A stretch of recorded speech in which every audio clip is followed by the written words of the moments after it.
You ready?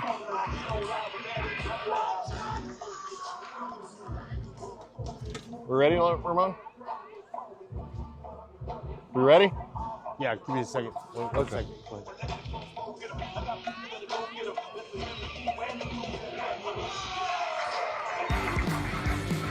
And welcome to Eloy, Arizona. Bill McCullough, Roland De La Osa. Can I ask you a quick question? Here calling the game for Cool FM Live.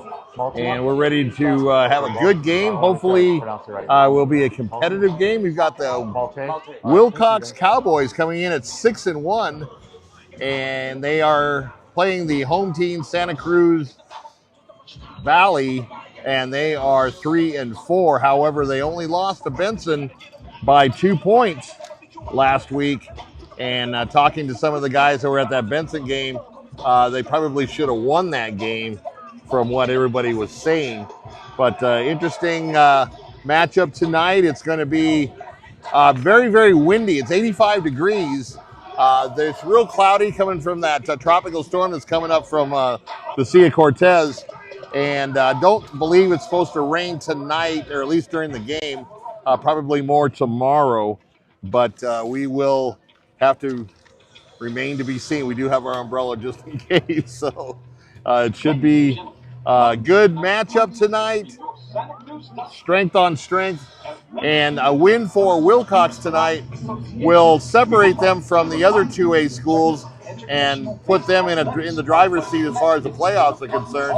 Now, both teams played, I believe, Arizona Lutheran as their common opponent, and both teams lost. So that's kind of interesting in itself.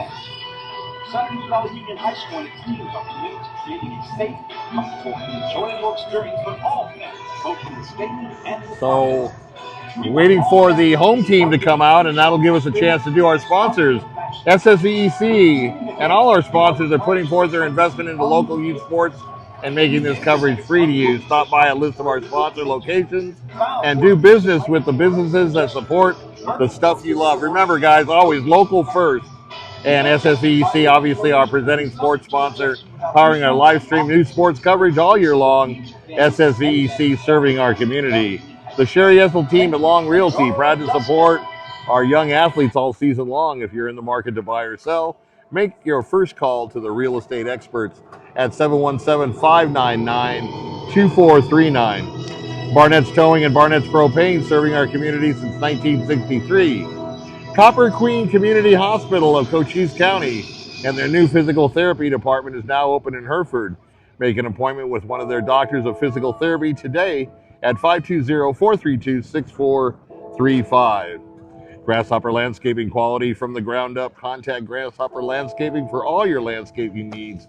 Visit them on Facebook or Google them at Grasshopper Landscaping. Ginger's Title Service of Sierra Vista, located at 999 East Fry Boulevard, and now open Saturdays, 9 in the morning till 2 in the afternoon. ALLO Fiber, your new home team internet, TV, and phone provider. Visit allofiber.com to learn more about the ALLO Fiber difference and become a fiber fan. Now available in Sierra Vista. Right Way is now serving Sierra Vista and Cochise County, providing heating, cooling, and plumbing and electrical services. We're happy to support our local athlete and sports broadcast. American Southwest Credit Union. Today's game sponsored by American Southwest Credit Union. Join the credit union that supports your community at ascu.org. Federally insured by NCUA and Equal Opportunity Lender. And Sierra Toyota. Sierra Toyota wants to buy your car, truck, or SUV. Get your vehicle appraised in 30 minutes or less. No vehicle will be turned away. Sierra Toyota, locally owned, community driven. TWN Communications, delivering high-speed, affordable, and reliable internet and digital phone service with no data caps ever. Stay connected with the freedom and performance you deserve. Eagle Plumbing providing excellent service in Cochise County for over 50 years. Family owned and trusted for everything from leaks to major repairs. They're all just one call away. That's Eagle Plumbing, proud supporters of local sports. one of our favorites, Ramon, Vinny's Pizza, Sierra Vista. Absolutely. Serving the community for 45 years with great pizza, wings, and sandwiches. We're proud to support this live stream sports coverage here on Cool FM Live, and we hope to see you soon. Sonic Drive-In of Sierra Vista. Come enjoy a tasty burger or treat after the game. Sonic is about community support and great tasty treats. Duran Plumbing, serving Sierra Vista and Cochise County for residential and commercial plumbing projects for over 10 years with a lifetime of experience in the industry. Proud supporter of local programs and our athletes. And our camera guy today and our producer is a Duran, so we're glad to have him aboard. Prestige Remodeling and Restoration LLC. Sierra Vista has pioneered a visionary approach of customer-centric service. Visit them at prestigesierravista.com. Seniors Helping Seniors. At Seniors Helping Seniors, their caregivers are seniors themselves. They show up ready to exceed expectations. Check them out at southernarizonaSHS.com or call them at 520-487-4246. Desert RV in Huachuca City is aiming to build community that surpasses RVs by giving back through local sports sponsorships, veteran support, and community fundraising events. Go to desertrvcenter.com. Stan Greer Millworks, Southeastern Arizona premier supplier of custom doors and windows with a distinguished history spanning 40 years with offices in Tucson and Hereford. Discover more at StanGreerMillworks.com. Pass on a legacy with Stan Greer Millworks. Burger King. Hey, Bisbee, your local Burger King has a new look and the kids' outdoor playground. Come and visit our brand new location at 1221 Naco Highway. Bring your family and enjoy your flame-grilled faves at BK. Have it your way. You rule. And Ed Morris Automotive Group, Sierra Vista, stop by today and experience the difference. Cochise County is now backed by Morris. So that is our sponsors for tonight. Dust Devil Marching Band in the playing of our national anthem. And we'll pause for the national anthem.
All right, national anthem brought to you by the Santa Cruz Valley Band.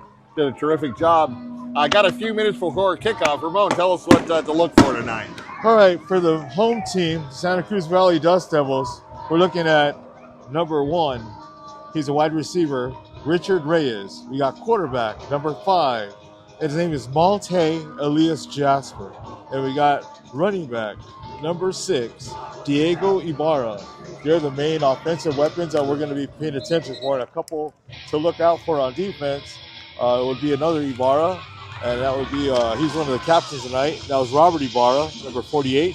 And we got an impact freshman, number 90.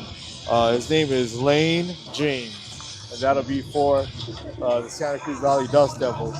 I know that Willcox will be receiving kickoff. I know Willcox is a very run-centric team. They got a running back by committee. The quarterback is Robert Hill Jr. Dust Devils will kick it away to start tonight's homecoming matchup. And we got running back Caleb Cook. We have running back Ismael Cuevas and running back Asher Ward. All right, so we're getting ready to kick off here. Want to thank everybody for joining us here tonight. both in Cochise County and in Pima County, Santa Cruz County, as this game is being live streamed on 520 Sports Talk as well. Kick goes over the sideline, picks it up at the 4. He's coming to the near sideline, still on his feet. One couple man to beat and a nice tackle. Otherwise, he could have probably got another 20 yards. That was Anthony Morales right there with the return, and he had a really difficult decision to make there. It looked like it was going to go out of bounds, but he wasn't quite sure, and he just did the aggressive thing, picked it up on a bounce, and made the most of it. Got a really good return out of it. Number 7, Morales. So the visiting Cowboys will take over 1st and 10 at the 33-yard line.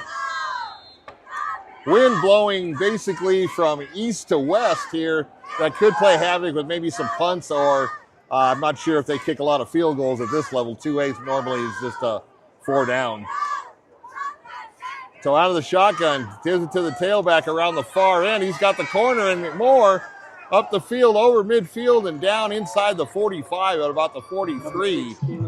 Yeah, that's Caleb Cook. That's fullback Caleb Cook. He got a lot of action in that Renzi game that I watched. Pickup of 24 yards. And yeah, he's more of the same tonight. A 24-yard pickup for Cook. And what a way to start the game for the Cowboys. And Caleb Cook, he's a like I said, fullback, and he's a junior, so he got him for one other year, Bill. Got another year for them to wreak havoc in Cochise County. Absolutely. So under center this time, flips to the tailback. He's going to try the same play on this side. Gets to the edge and keeps going, and same result. Not quite as many yards, but once he got to that edge, he turned on the jets, and he'll be tackled about the 27-yard line, deep into Santa Cruz territory. Wow, they weren't exaggerating about that number 90. He went a long ways to make that play. Yeah, 2 plays, and they're almost in the red zone. So nice offense by the Cowboys displayed early here. That was number 90. That's Lane James. He's a middle linebacker, true freshman. Now, once again, quarterback under center. 2 backs in the backfield, and all your receivers are to the far end. Once again, just a running play off tackle and a dive. Gets inside the 25 for a few yards. It looks like he got 3 or 4 yards on that one. Let's see where they mark it. Actually, a nice mark. He got 5 yards on that. It would be 2nd and 5. That's part of that running back by committee, Bill. Like we started off with Cook, and that's Cuevas.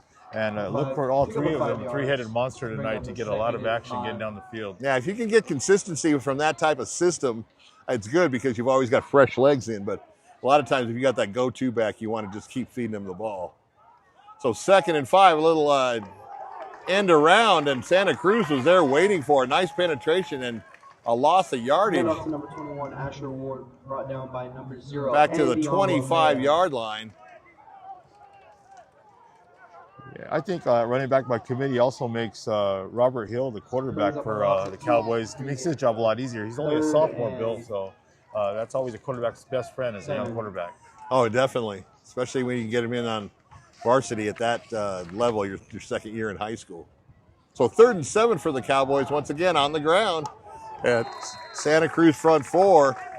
Tackles them just inside the 25-yard line. So here's our first 4th down of the game. And it looks like the offense is staying on the field. It's like they got to bend but don't break. They give it those big chunk plays, and now we're getting in the red zone, and it seems like they're bowing up pretty well, and they're starting to stiffen up here. Good adjustments across the way by the Santa Cruz coaches. 9:20 here in the first quarter. In case you just joined us, this is the first drive of the game.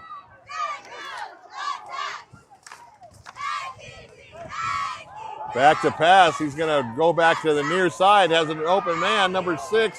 He's going to weave his way and score for the first touchdown of the game for Willcox. That was a great job of misdirection. Nice job of that young quarterback on his first throw. That's a nice, easy throw, easy completion. A lot of play action going to the right, and then he comes all the way back left and finds Cook all alone. He got a couple really nice blocks out front. He followed it and right to pay dirt. You know what? That was kind of like a no-look pass in basketball where he just kind of looked off and then came back to the near side. Did his Matt Stafford, right? There we go. So, yeah, good job at a little pitch and catch, and that paid off for him. 6-0, and we're going to see what the wind does on this extra point. Low snap. Kick is up, and just inside the left upright. So with 9:01 left, 7-0, the Cowboys on the board. Looks like Cuevas is a man of many talents. He's not only one of the three-headed monster running backs, he also has a foot on him, Bill, sinking that extra point. So once again, glad you could join us here from Cochise County, from Pima County, Santa Cruz County, and maybe even a couple of people up here in Pinal County. Glad to have you aboard with us tonight. Bill McCullough, Ramon De La Osa, your 520 sports guys on loan here from Tucson. So we're going to get a look at the Dust Devil offense here coming up in this kickoff. And Ramon, I was doing my research during the week, and Santa Cruz has a really rich tradition in football. Now, this goes back about 50 years, but if you remember the Malone brothers that went to ASU, Art Malone and Benny Malone, yes, played right here on this field. Art played for the Falcons once he got to the league, and Benny, a long career with the Dolphins. That's great. Hometown heroes right there. Exactly, and it's nice to have heroes like that at a smaller town. Short kickoff is going to do the little razzle-dazzle on the reverse, and he's going to bring it up near the 25-yard line. A nice job by Willcox to stay in their lanes and not go for the fake. Absolutely. Great lane integrity, like you mentioned, Bill. You can't, they had it all shut off. Bring up a Dust Devil 1st and 10.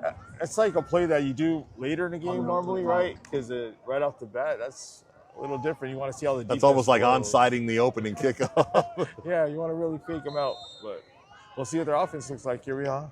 So ball placed right at the 25, 1st and 10 for the Dust Devils. They're in the all-red uniforms, the Cowboys in the white jerseys with the red pants. Motion to the far side. He's going to go off tackle to the near side, and he's got the edge, and once again, he's off to the races, still on his feet over the 40 and close to midfield. So Eloy saying, hey, Willcox, if you can do that, so can we. So a nice run on the first offensive play for the Dust Devils. Yeah, that was Diego Ibarra on that run. Nice stiff arm on that play. Nice stiff arm. Another extra 10 yards off of that stiff arm. Had the old Derrick Henry stiff arm. That's right. So both teams showing early that they can run the ball. Good job by the tackles for not getting called on holds for setting that edge legally. Really yeah, that's a really good point. By both teams. So 1st and 10 now from midfield. In the shotgun, just a handoff off tackle, and he goes right up the middle, and boy, I tell you, he hit that hole fast, got into the linebacker and secondary area in a hurry, and another gain of 10. That's going to move the chains and another 1st down for the Dust Devils. I love that mascot, the Dust Devils. All right. I think Ibarra is their bell cow back, so it's not going to be more of a committee. It's going to be more of a... I might have to get me a Dust Devil shirt on the way out of here. There you go. So Santa Cruz rolling just as Willcox did on their first possession. 1st and 10 at the 41-yard line. Little sidearm pass, and he completes it over on the near side and down near the 30-yard line. Yeah, the small tail Elias Jasper, the quarterback there. Like you said, nice little sidearm, quick little 3-step drop, hitch and go. Really good timing on that route. I thought for sure he got the 1st down. It looks like 2nd and less than a yard. It'd be a good play to take a shot, a good shot play, right? I think so. Like a free play. Maybe a post pattern or play action and hit something deep. Even maybe a hitch and go. Let's see what they do. Absolutely.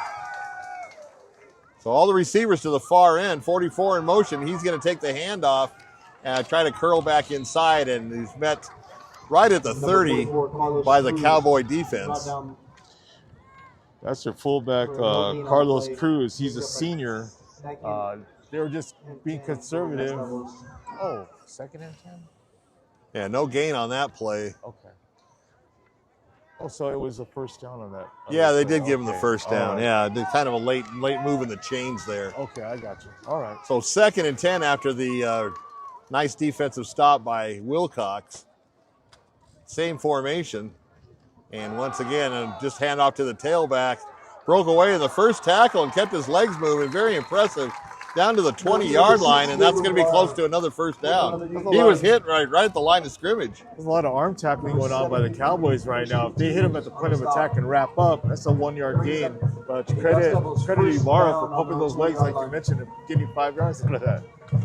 So I don't know. We may have a track meet here. That'd be an entertaining game, though. Yeah. I just don't want another blowout. No, as long as both teams score, we're all right. Yeah, we're okay. 6:17 in the opening quarter. Dust Devils on the move. 1st and 10 from the Willcox 20-yard line in the red zone. Little misdirection play to the near side. He's got the edge, and nice open field tackle by number 2. Otherwise, that could have gone into the end zone as well. Yeah, that was Eli Nelson with that really game-saving, touchdown-saving tackle. Really, Bill. Good point there. Yeah, he had green grass ahead of him. 15 yards. I want to thank once again SSVEC, our supporting sponsor for all our live broadcasts here on Cool FM Live.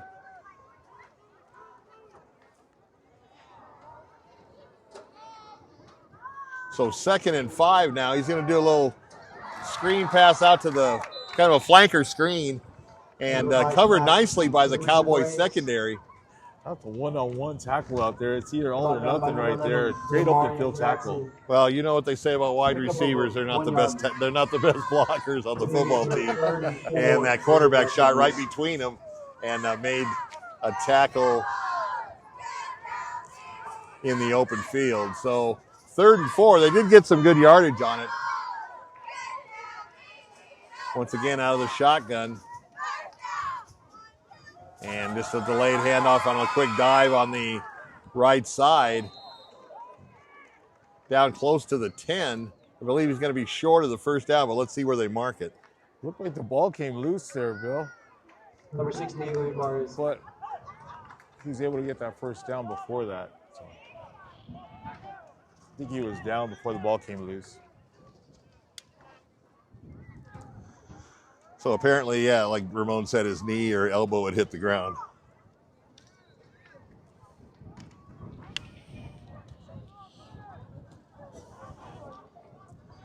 So they did give him the first down, however. And now it's 1st and goal from the 10-yard line. Kind of a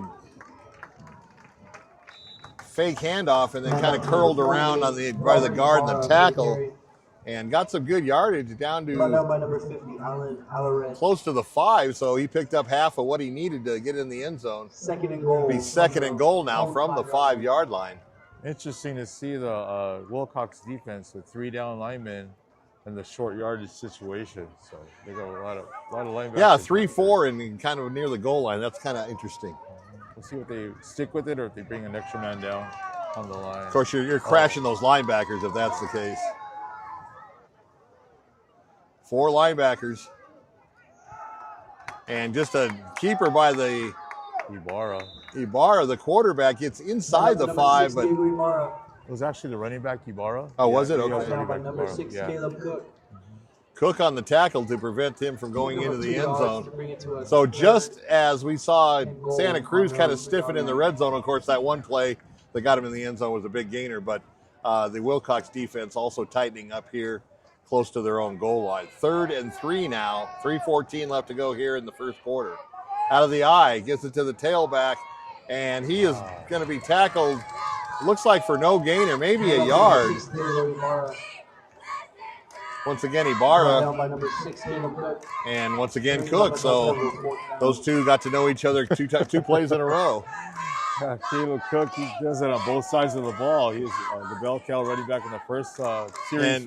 And for our viewers, most of you may know, but two-way football, there's a lot of playing both ways, offense and defense, by many of these players just because of the size of the school enrollment and how many players they have coming out for each sport. So big 4th down here, Bill. Big 4th down. 4th and goal. They're going to go for it. They got to score. There's no way to get a first down. Little jet sweep. You know, he's going to be an option. Boy, and I thought he was going to drop that, but he did score. Nice catch. Was that a tackle eligible or something? Yes, that's a big guy. Yeah, It tackle was. eligible on that. Yeah. And, yeah, I thought he was going to drop it, but the young man pulled it in, and nice job. Probably one of the highlights of his high school career, being able to get a touchdown reception. And we're an extra point here from getting tied up. A little trickeration by the Dust Devils, Bill. Yeah, let's send the big guy out. Which is the back of the playbook, first drive. I love it. Been watching too many 85 Bears plays with his fridge. The old fridge.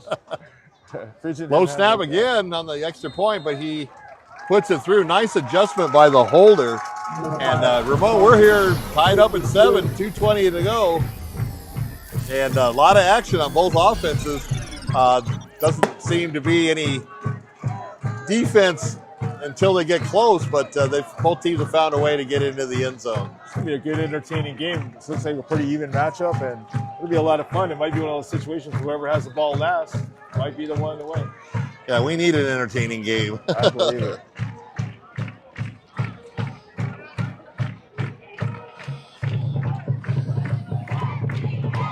The Sherry ETHELL team at Long Realty, proud to support our young athletes all season long. If you're in the market to buy or sell, make your first call to the real estate experts at 717-599-2439. Barnett's Towing and Barnett's Propane, serving our community since 1963.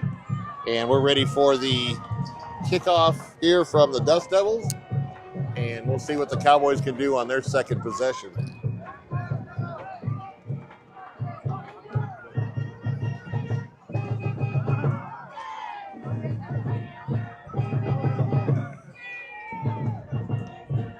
On the ground, he's going to be picked up by one of the up men, and he falls down right about the 33-yard line.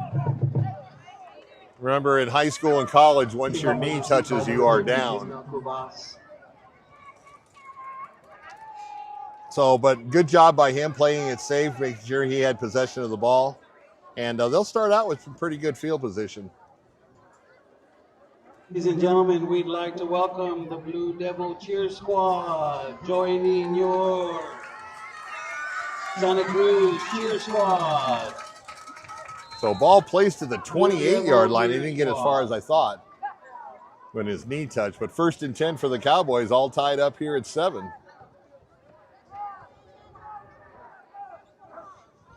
Lone back, motion to the far side. He's going to give it to the motion guy. He's up the field again, turns the corner, and has crossed the 35-yard line. Nice pickup on first down. That was Cook again. Yeah, he's doing a really nice job tonight. Richard Reyes to stop. Once again, Reyes on the tackle. You're going to probably hear those two names a lot tonight. Padding the stats tonight, doing a nice job in on every tackle. Feel a little raindrop there, Bill. How about you? I have not felt one yet, but I'm sure it's coming. At least should be kind of flood warning all weekend long. So 2nd and 1, and just a smash straight ahead all the way inside the 45-yard line. And up to number 13, So they needed 1, and they got about 7. Once again, that triple threat with the running back got Cuevas on that one. So they hit him at all angles, man. Different speeds, different body types. It's going to be interesting to see the Dust Devils handle this three-headed monster tonight. So I'm impressed early on with this Willcox team. This is our first opportunity to see them this year. And handoff to the near side, gets the edge, and he's off to the races. One man to beat. And he's going to catch up to him. That receiver had such an opportunity to knock that guy out on the block and missed the block completely. Otherwise, he would have gone into the end zone. So far, we've had Cook and we've had Cuevas, and that was actually Ward's first opportunity to really contribute. And I'd say he did a really good job contributing. Yeah. So we're under a minute here. This first quarter went really fast because both teams run the ball, and 45 seconds by the time they get the snap off. And around the other side, he's going to cut it up. I like the way they instead of taking it to the edge, they go to the outside and then they do that sharp cut right off the tackle's shoulder. Yeah, it shows good vision by all the running backs they have, because they are looking immediately for that cutback lane instead of trying to string it out. They cut right into the teeth of the defense, and that says a lot about the power and strength that they have back there. So once again, the wind blowing from east to west, and I'm not sure they're going to be able to get this playoff. Maybe. You got 12 seconds left.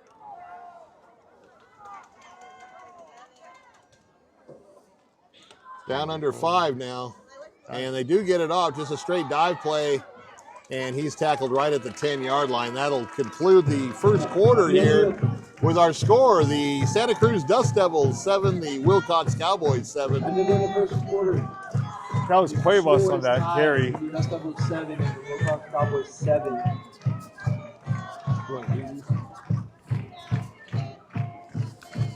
You want to do these? Or you want me to do it? Okay.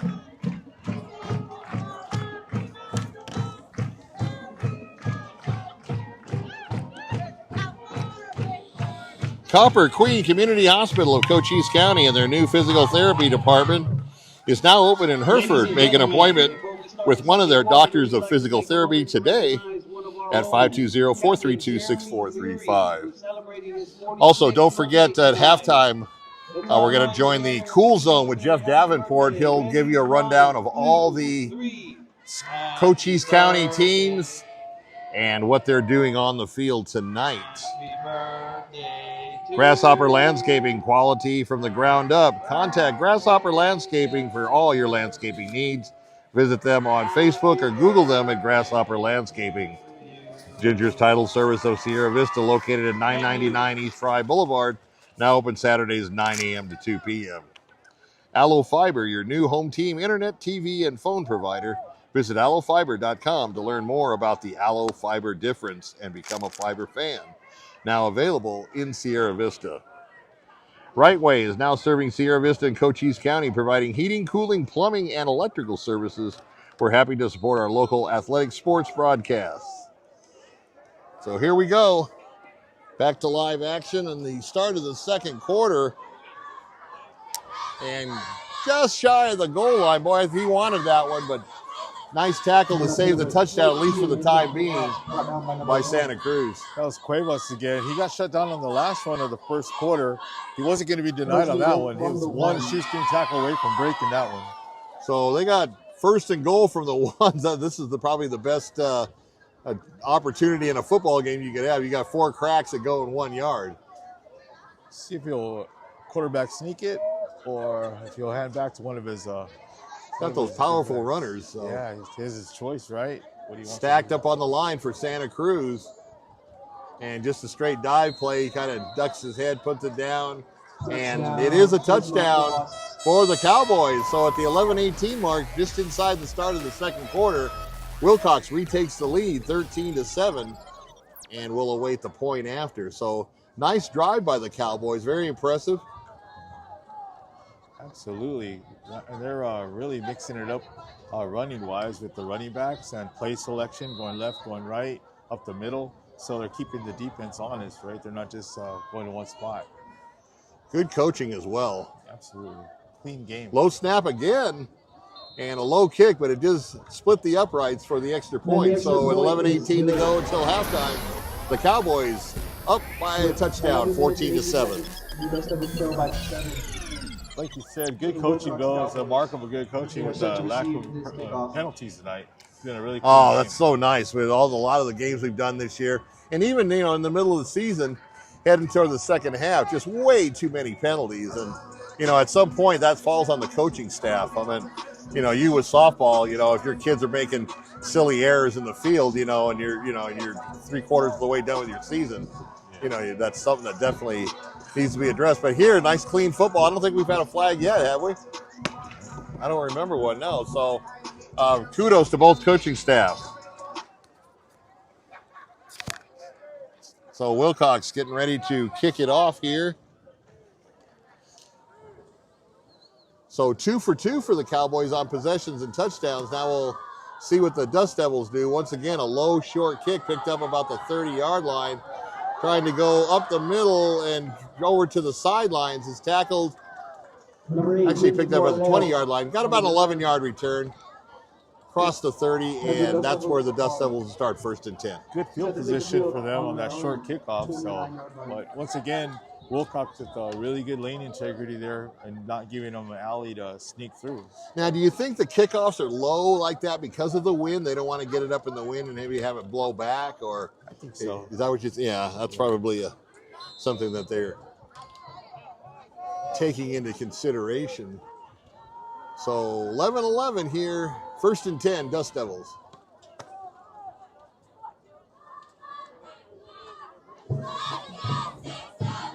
handoff up the middle and is tackled about the 33-yard line. Got a couple yards. Then that's number 6, Diego Ibarra. Those running backs are doing a heck of a job as linebackers for the Cowboys. Cuevas had just scored that touchdown. He had the last 3 carries there for the Cowboys. He made a heck of a tackle there. Yeah, he came up and plugged that hole real quick. Yeah, he read that and made a beeline for it. One thing they need to look out for is play action now because they're committing to the run hard. That's true. This is where they can sneak a pass behind it. Now, he only gave him 1 yard, so 2nd and 9 from the 32. Number 1 in motion, and he goes to the running back followed the guy in motion and took the handoff. And once again, Ibarra, it's going to be right a place, I believe, at the 35-yard line. Yes, it is. That first drive, there was a lot of arm tackling and a lot of missed tackles, and it looks like the Cowboys got a talking to by their coach because they're wrapping up hard right now. They're tackling fundamentals. You can tell good coaching staffs when they make these adjustments on the fly, as opposed to wait until halftime. So once again, hats off to the Cowboy coaching staff. So 3rd and 6 after a gain of 3, and this is really an important down for Santa Cruz if they want to keep pace with the Cowboys. Yeah, it's one of those deals. Out of shotgun, he's going to roll to the far side. He's in all kinds of trouble. Gets to the corner, and not much more. Tackled shy of the 40-yard line. Number 5, Monte Elias Jaspers on the quarterback keeper. So Elias Jasper running for his life. I think he had to drop into his role a little deeper than he wanted to because of the pursuit of the Cowboy linebackers. Well, here's a big 4th and it's a long 2, right? That Bill? is a long 2. 2 3/4 there, Bill. Yeah, that's going to be interesting. Yeah, you're about 2 inches away from a 4th and 3. Well, so let's see what they do. Hurry up to the line. Maybe a quick count. Let's see what happens. They're going to try to draw him off. Nope. Just a straight blast up the middle. He gets across and the first down on 2nd and 3rd effort. Way to keep those legs driving. Once again, Ibarra. Yeah, he bounced off a couple tackles there. Yeah, he was met right at the line of scrimmage. Keep the drive alive. Like you said, they got to keep pace with the Cowboys. You can't not score on any of these drives. Yeah, this is kind of like indoor football, man. You got to score on every possession. Yeah. Speaking of, if you want to go to the 520sportstalk.com website, there's a few articles. If you follow the Arizona Rattlers that play in Glendale, they've signed a bunch of players over the last 2 days, and good articles by Jay Gonzalez from the Rattlers. Pass is tipped up for grabs and intercepted by number 11 for the Cowboys. Pass is intercepted by So there's our first turnover, Ramon. Yeah, his arm was hit on the release. Yeah, it was, and that ball was just up for grabs. Yeah, that was Demarion Jackson, number 11 for the Cowboys there. Johnny on the spot. Ball went right to him. He fielded it like a punt. Yeah, I thought it was going to be like a jump ball in basketball, but he grabbed the rock and secured it, and that's an important turnover because, like we said, you're going to have to keep up with these high-flying Cowboys. 1st and 10 now for the 47. First mistake of the night by either team. Back to pass. Nice play action. Going deep down the middle. He's got a man open. Whoa. And an easy touchdown for number 11. Once again, He just got the interception. he got the interception. We do have a hanky on the field, though, and it's most likely going to be a hold. It was a long developing play. That was a long developing play, but that was a nice play of it. But, yeah, it's going to be a hold. And that'll call it back. Boy, what a pretty pass and catch for the Cowboys, but it goes all for naught. That should still make the highlight reel for our network there, Bill. I think that'd be a really good highlight, whether it counted or not, because that was such a nice play. It was. Jeff Davenport, I'm sure, on it, back in the studio. So this changes a lot of things. Instead of basically calling what you want and having everything be successful, whether you're running or passing, now you're looking at a first down, but a long first down here. 1st and 20. From the 47, from the 42-yard line. Little jet sweep to the near side. He's got the edge, still on his feet, up the sidelines, and tackled about the 42-yard line. So 6 came picked by number 1. That Cook has really good instincts, Bill. He really makes the most of his blocks. And he inside outside. He puts the defender in conflict because the defender goes right, he goes left. He really reads the defense really well as he's running with the ball. Good natural instincts. You know, that was kind of a demoralizing play for Santa Cruz. I mean, they had 1st and 20. He got 14 yards of the 20.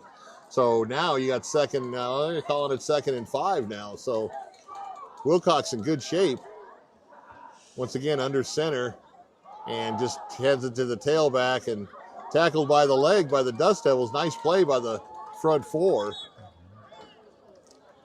That was Cuevas. They got him before he got going. Every time they got him, it's before he got going. Once he gets a little head of steam going, he's hard to bring down. They got to get him before he gets going. I'm impressed with Cuevas. He's a good player. He's a hard-nosed good player.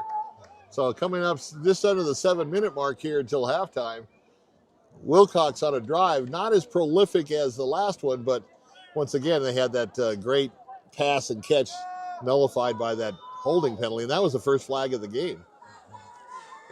I think being on Santa Cruz's side, they got 2 downs to get these 4.5 yards. Oh, yeah. Once again, that play action, I think it might even be the same play, but they're going to cut it off short. He was open, but pass, that was a catchable pass. I think that was more on the receiver, not keeping his eye on the ball. Hit his hands. I think the issue there was 2 men in the same zone. I think the depth on the tight end was a little off on that because he had 2 men right in the same area, and that should never be the case in football. Right. Great point. So that's going to bring up a 4th down now for the Cowboys, and they got a little bit something to think about because if they don't get it, Santa Cruz is going to have a short field to work with. They'll get it back right where they left off when they had that interception.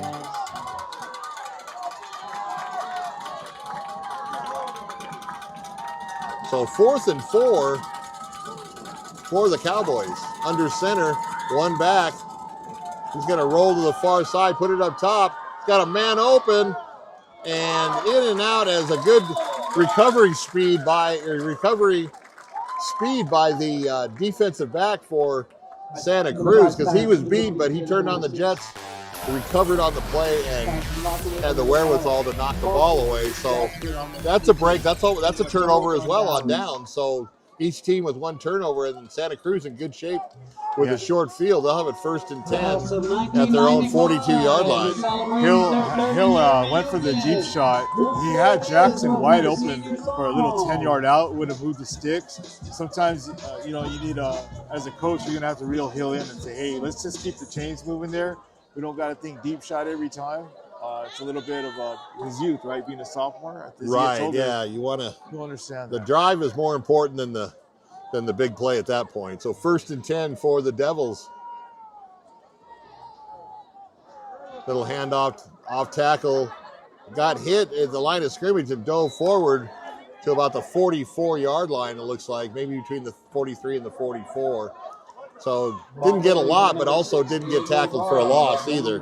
Yeah, number 12, Nathan Moore was there to hit him in the backfield, but once again, he didn't wrap up. On the play will be 2nd and 8 for the Dust Devils. We'll make sure. Yeah, once again, he didn't wrap up. Nathan Moore, he was there to make the play. It could have been a no gain or a half a yard loss, but instead, missing got that a couple. Tackle, he got something. Yeah, I got a couple. 2nd and 8, 5:49 and counting on the clock. Now out of the shotgun, he's going to just hand it off up the middle. Nice hit initially by the Cowboys, stood him right up and kind of just fell forward for a yard or so. Nick Ibarra on the carry again for the Devils, stopped by number 6.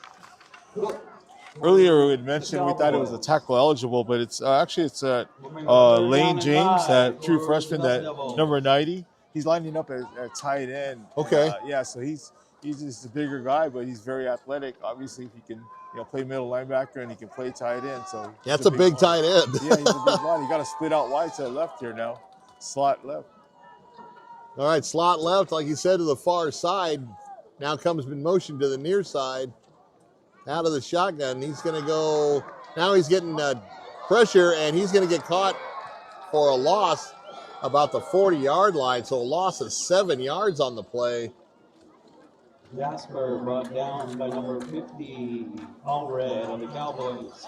And that's going to be a little too much, I think, for them to try to go on 4th down as they send the punting unit on. That was number 50, Alan Allred on the sack. He has a good motor on him. I was watching him in that Morenci game, and they called his name a lot that night. It was Allred this, Allred that.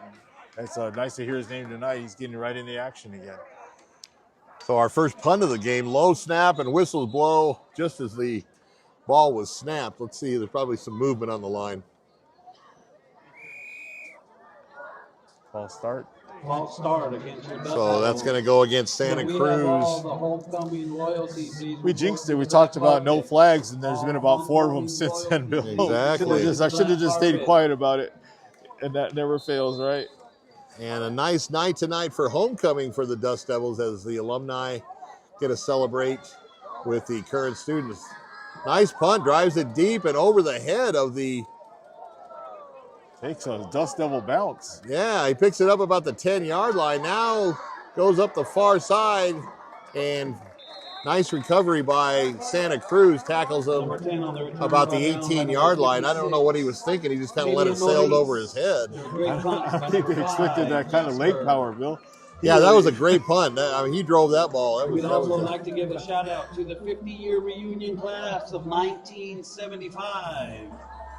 So Santa Cruz we have a good celebrating the 1975 class. I think that was my freshman year in high school. Nearly that old. Good times, Bill. Good That's times. right. They're getting right back at it here, Bill. So 1st and 10 now for the high-powered Cowboys, up 14-7. And just a quick end around here. He's still on his feet. And over the 40 and over the 45. So once again, just picking up big chunks of yardage are the Cowboys. Yeah, Cook is, like I said, I really like the way he follows his blocks. And good job by Jackson there on the outside. Like you said, wide receivers don't block very well, like you mentioned, but he got his body in the way. And sometimes that's more than enough. That's a big enough block. If you can screen the guy off, that's a victory. So they're going to place the ball right at the 45. 1st and 10 for Willcox. And the running game just chewing up the big yards so far early here. Excuse me, not early, but early in the game as far as the first half. Now, once again, 21 on the far side. He's got the edge and 1st down and more. And he keeps going. One man to beat. And he runs right by him into the end zone for a touchdown. Willcox. Yeah, Asher Wardy's their burner. Like, yeah, he's a speed guy. Cuevas gets going, and you got and you got Cook, but when they want the speed on the outside, Asher Ward's your guy. So Ward with a 55-yard run up the far sidelines and puts the Cowboys up, pending the point after, by a couple of touchdowns. And now you can see the importance of Santa Cruz not scoring on that last possession, because now they're playing big-time catch-up down by 2 scores. I said that 3-headed monster, Bill, really making his presence felt. Kick is up and good. So with 3:22 left to go in the first half, the Cowboys open it up a little bit and take a 2-touchdown lead, 21-7. Well, here's where Santa Cruz can go 2 for 1, Bill. Now 3 minutes, 22 seconds to score. You get the second half kickoff. So you want to definitely steal some points here if you're the Dust Devils.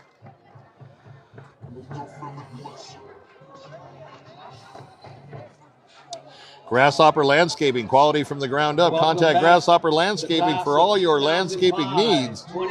Visit them on Facebook or Google them at Grasshopper Landscaping.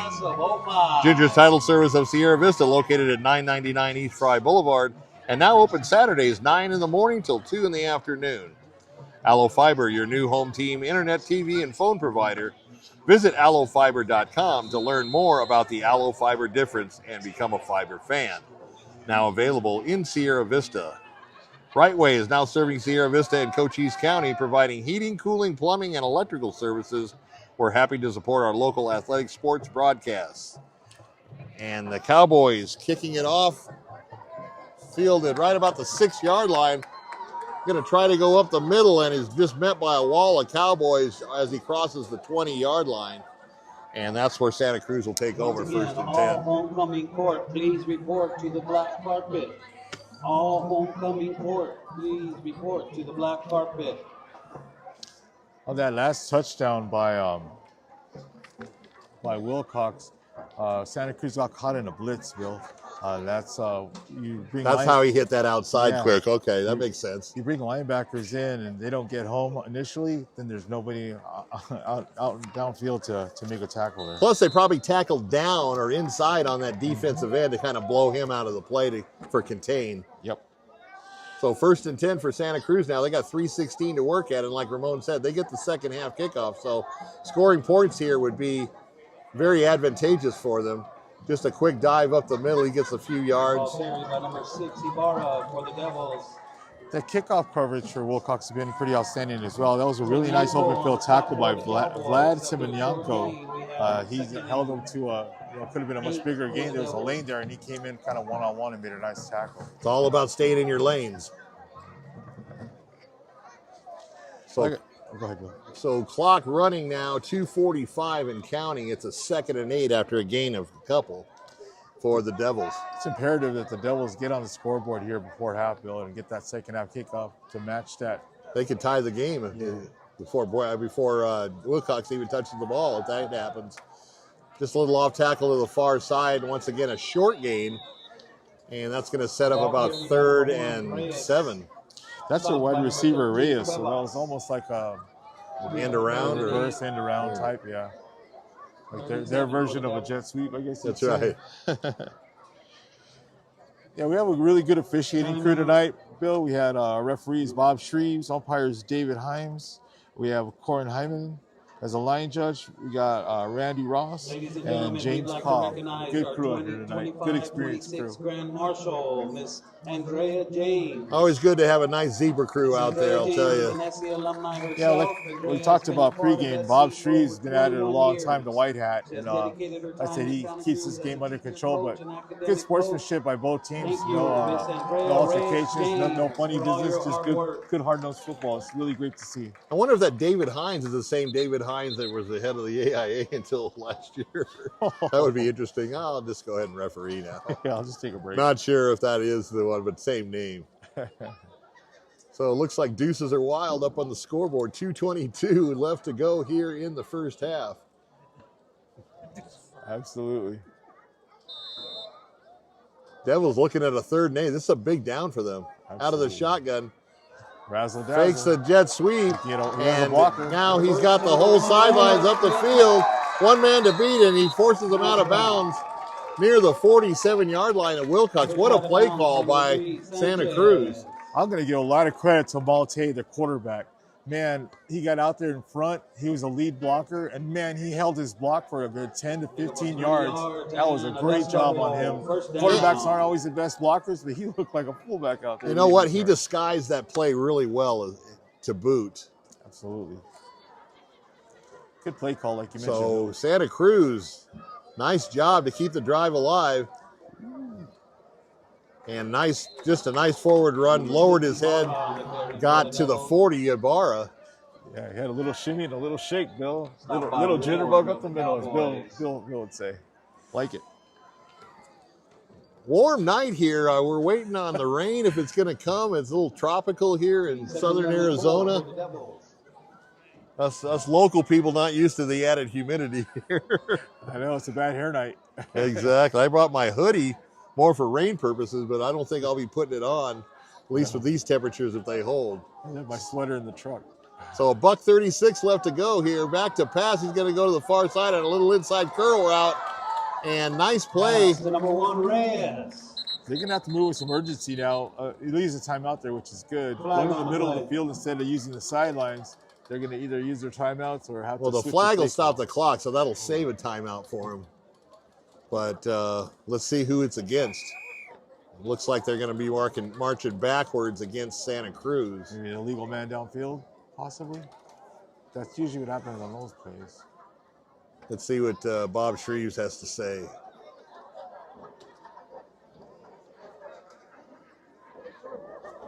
What's the call here, Bob? Holding? Holding. So a holding call on Santa Cruz is going to back them up 10 and at least momentarily stop that momentum that they had. So the ball will go back midfield here, huh? into the 49-yard line of Santa Cruz, and they need to get to the 32-yard line, excuse me, the 33-yard line of Willcox. Yeah, they're going to start getting in chunks here with the time that's remaining. Definitely have to start get some chunk plays here, Bill. The only advantage of that penalty is it did stop the clock without using a timeout, but also the lost yardage on it. Once again, just a simple handoff, and Willcox up to the task, tackling him after a short gain. He did get on the other side of the 50. Stopped by number 58, Semienko for the Cowboys. Oh, we got a minute. The clock's running, and there's 13 for the Devils. Taking a lot of time in the huddle, like you said, and where's the timeouts? You don't save them till the next half. You might as well use them. I would call timeout after this play, regardless of what the outcome is. Back to pass. He's going to go over to the near sidelines and complete over the 40 and down to about the 39. Not enough for a first down, so the clock will continue to run. And finally, whistles blow and timeout for the Dust Devils. So they took a lot of time coming out of that huddle and wasted about 12 seconds, which is not something that you really want your offense to do, even in a hurry up. They didn't call a timeout immediately either. They let another 4 or 5 seconds run off the clock before they decided to call timeout. A lot of it has to do with clock management when you're down in this part, not only of the field, but this, what the clock is under a minute. I think important right now is to get a first down here and then get a clock it and then give you 3 shots at the end zone. They still can use the middle of the field with 2 timeouts left. The class of 2000 for their 25-year reunion. American Southwest Credit Union. Today's game is sponsored by American Southwest Credit Union. Join the credit union that supports your community at ascu.org. Federally insured by NCUA and is an equal opportunity lender. Sierra Toyota wants to buy your car, truck, or SUV. Get your vehicle appraised in 30 minutes or less at Sierra Toyota. No cars are turned away. So here we go. 4th and 2 for the Dust Devils. Got to get this first down, and that's not going to help as the 2 guys on the near side jump the gun. Just turn to 4th and 7, Bill.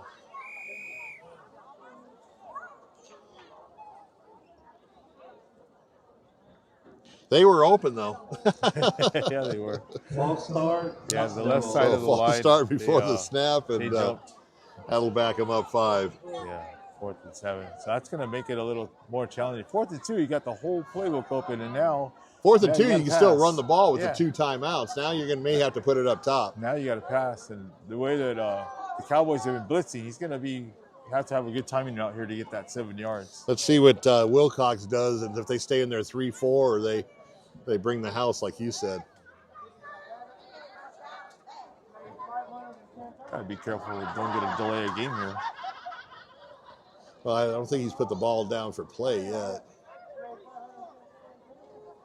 Okay. I think it was a little equipment malfunction. He had to go over and either get his chin strap put back on or something. But I thought he went back for the play call. Like, whoa. No, he probably got that too.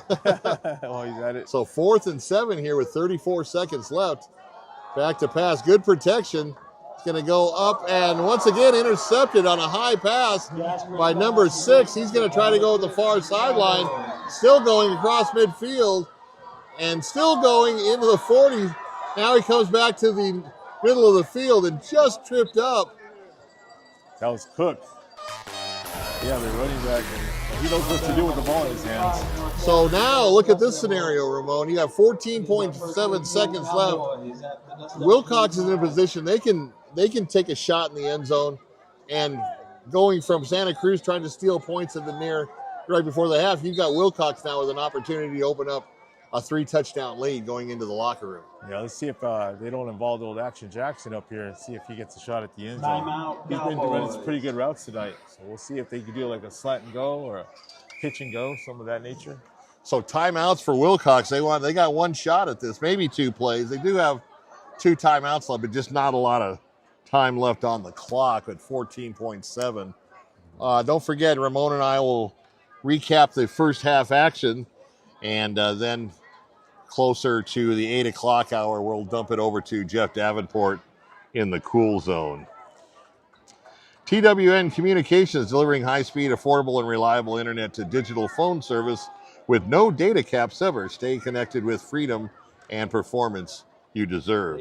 Eagle Plumbing, providing expert service in Cochise County for over 50 years. Family-owned and trusted for everything from leaks to major repairs. They're just one call away. Eagle Plumbing, proud supporters of local sports. And Vinny's Pizza, Sierra Vista, serving the community for 45 years. Great pizza, wings, and sandwiches. We're proud to support the live stream coverage here on Cool FM Live, and we hope to see you soon. We love to see you, Vinny. Here we go. Willcox, let's see what they do. Little kind of a play action. I don't think anybody bid on it, but he's going to go. Wanted to hit the guy about the 5-yard line, but just well short of the intended receiver. That's a big receiver as well out there. Is that our guy that scored the touchdown? No, that's number 10. He was no, it's for Santa Cruz, yeah. Oh, that's right. Yeah, he's number 90. He's the middle linebacker. So this whole situation is set up because of that false start. Instead of 4th and 2, the whole playbook opens. 4th and 7, they have to pass. So Willcox just sat back on it. And the pass was over the head. Kind of a tip drill without a tip, but exactly. They were sitting there playing center field and got the pick. So this should be the last play of the game. 7.4 seconds left. Once again, he's going to roll to the far side and hit as he throws, but he got it to the receiver, but he's going to be tackled well short of the end zone, and that's going to wrap it up for the first half. With our score, the Willcox Cowboys up 21-7 here at homecoming at Santa Cruz High School. Way to rally to the ball by Santa Cruz right there. Kept everything in front of them. Really nice job keeping them, tackling them, and keeping them down. So a good first half if you like action, I'll tell you. It's 28 points, 4 touchdowns scored in the first half, 3 by Willcox, 1 by Santa Cruz. And what we thought might be a track meet still might become one, but when you are down 2 scores, that kind of, as you say, that kind of just alters the playbook where you would have normally your ground and pound game with picking up hopefully big yardage, but now you may have to think about putting it up top through the air come the second half. What do you think the adjustments that Santa Cruz needs to do, Ramon? I think my big concern on that was a wasted opportunity right before half when Santa Cruz had a really good drive going. They had a little bit of clock management issues there that kind of put them behind the 8 ball, and then some untimely errors there with that false start that just really hurt their chances to steal some points and get the ball back in the second half. And now they're going to have to make up for 1 possession. So one way or another, whether it's a turnover on downs, they're going to have to find a way to steal possession back in that second half, which is not easy to do with the way the Cowboys are playing.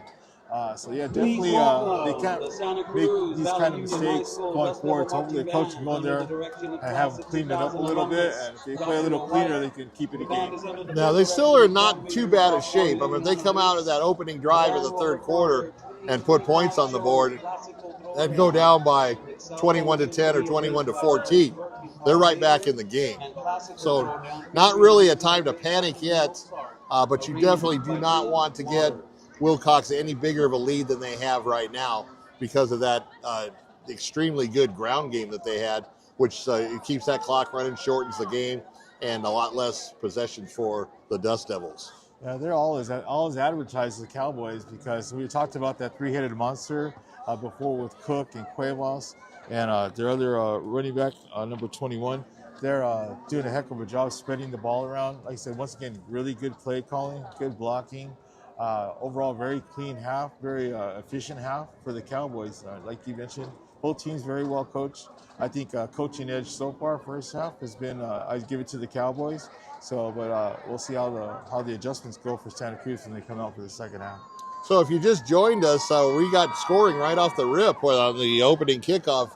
Willcox got the ball first, marched right down the field to score on their first possession to go up 7-0. Santa Cruz Valley said, hey, we can do that too. Well, same type of offense, just big gain plays on running plays, and took the Dust Devils down the other way to score the tying touchdown at 7-7. Then Willcox came back with a touchdown on the next possession, and Willcox has almost scored on every possession they've had, at least early, and they went up 14-7. And that's where things changed a little bit because Santa Cruz Valley had a chance to tie it at 14-14, and that's where the kind of the wheels fell off the cart. Yeah, absolutely. Yeah, special teams have been really good for both teams. I think the kicking game, both kickers are doing a pretty good job. Kick coverage has been really well. So special teams, all three phases, very well played, clean game by both teams. Like I said, a couple untimely penalties, but other than that, really entertaining game and one of the better ones we've done in a while, Bill, so far, through one half. No, that's a great point. And like I said, not really time to really worry for Santa Cruz Valley, but they do need to tighten up that defense. And Willcox has tightened up their defense, obviously, with holding the Dust Devils to just that lone touchdown on their first possession. But they have to definitely, if you're a Dust Devil fan, you got to tighten up that defense and find some way to stop that running game, or at least force them into like 3rd and long where they may have to put up the ball. But then again, Willcox showed that they could pass the ball, and probably the best play of the whole first half got called back on a holding penalty on that long touchdown pass. But that's where we are right now. Yeah, and those 2 interceptions have really been backbreakers for Santa Cruz, because he had that one earlier, that one got deflected, his arm got hit as he threw. The other one where he sailed the ball over the receiver's head.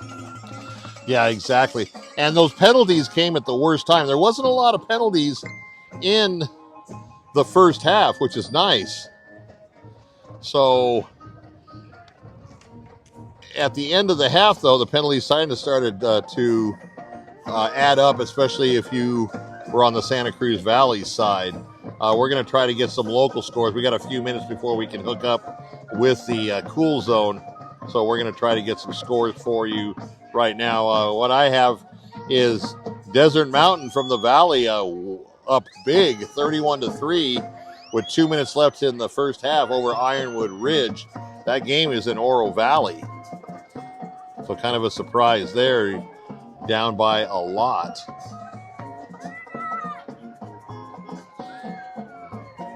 I got a score here, Beer. We got a close game. We got Empire with a 14-7 lead at Rio Rico. Okay, all right. Ravens trying to go down the 19 freeway and come back with a W.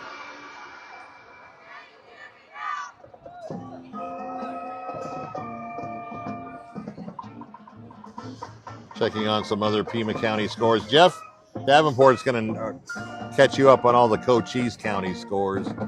Here's a surprising score. I don't know, but you got Tucson High is up 15-0 hosting CDO tonight.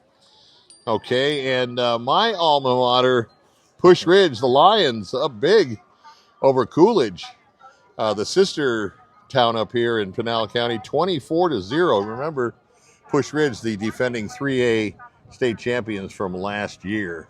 I got Cienega hosting Sunnyside, and Cienega is currently up 14-0 over Sunnyside.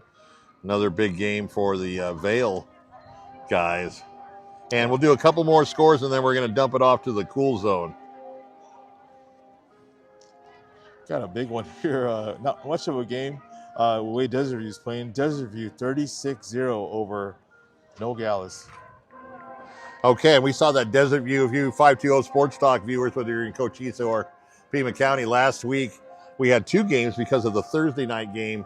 We had Desert View and Sunnyside, the duel of the district, as both are Sunnyside Unified School District teams, and Desert View pulled away from that, and Desert View with only 1 loss, so they're definitely in good shape. We got St. David 43-0 at Fort Thomas. Oh, St. David just keeping the gas pedal on here in the first half.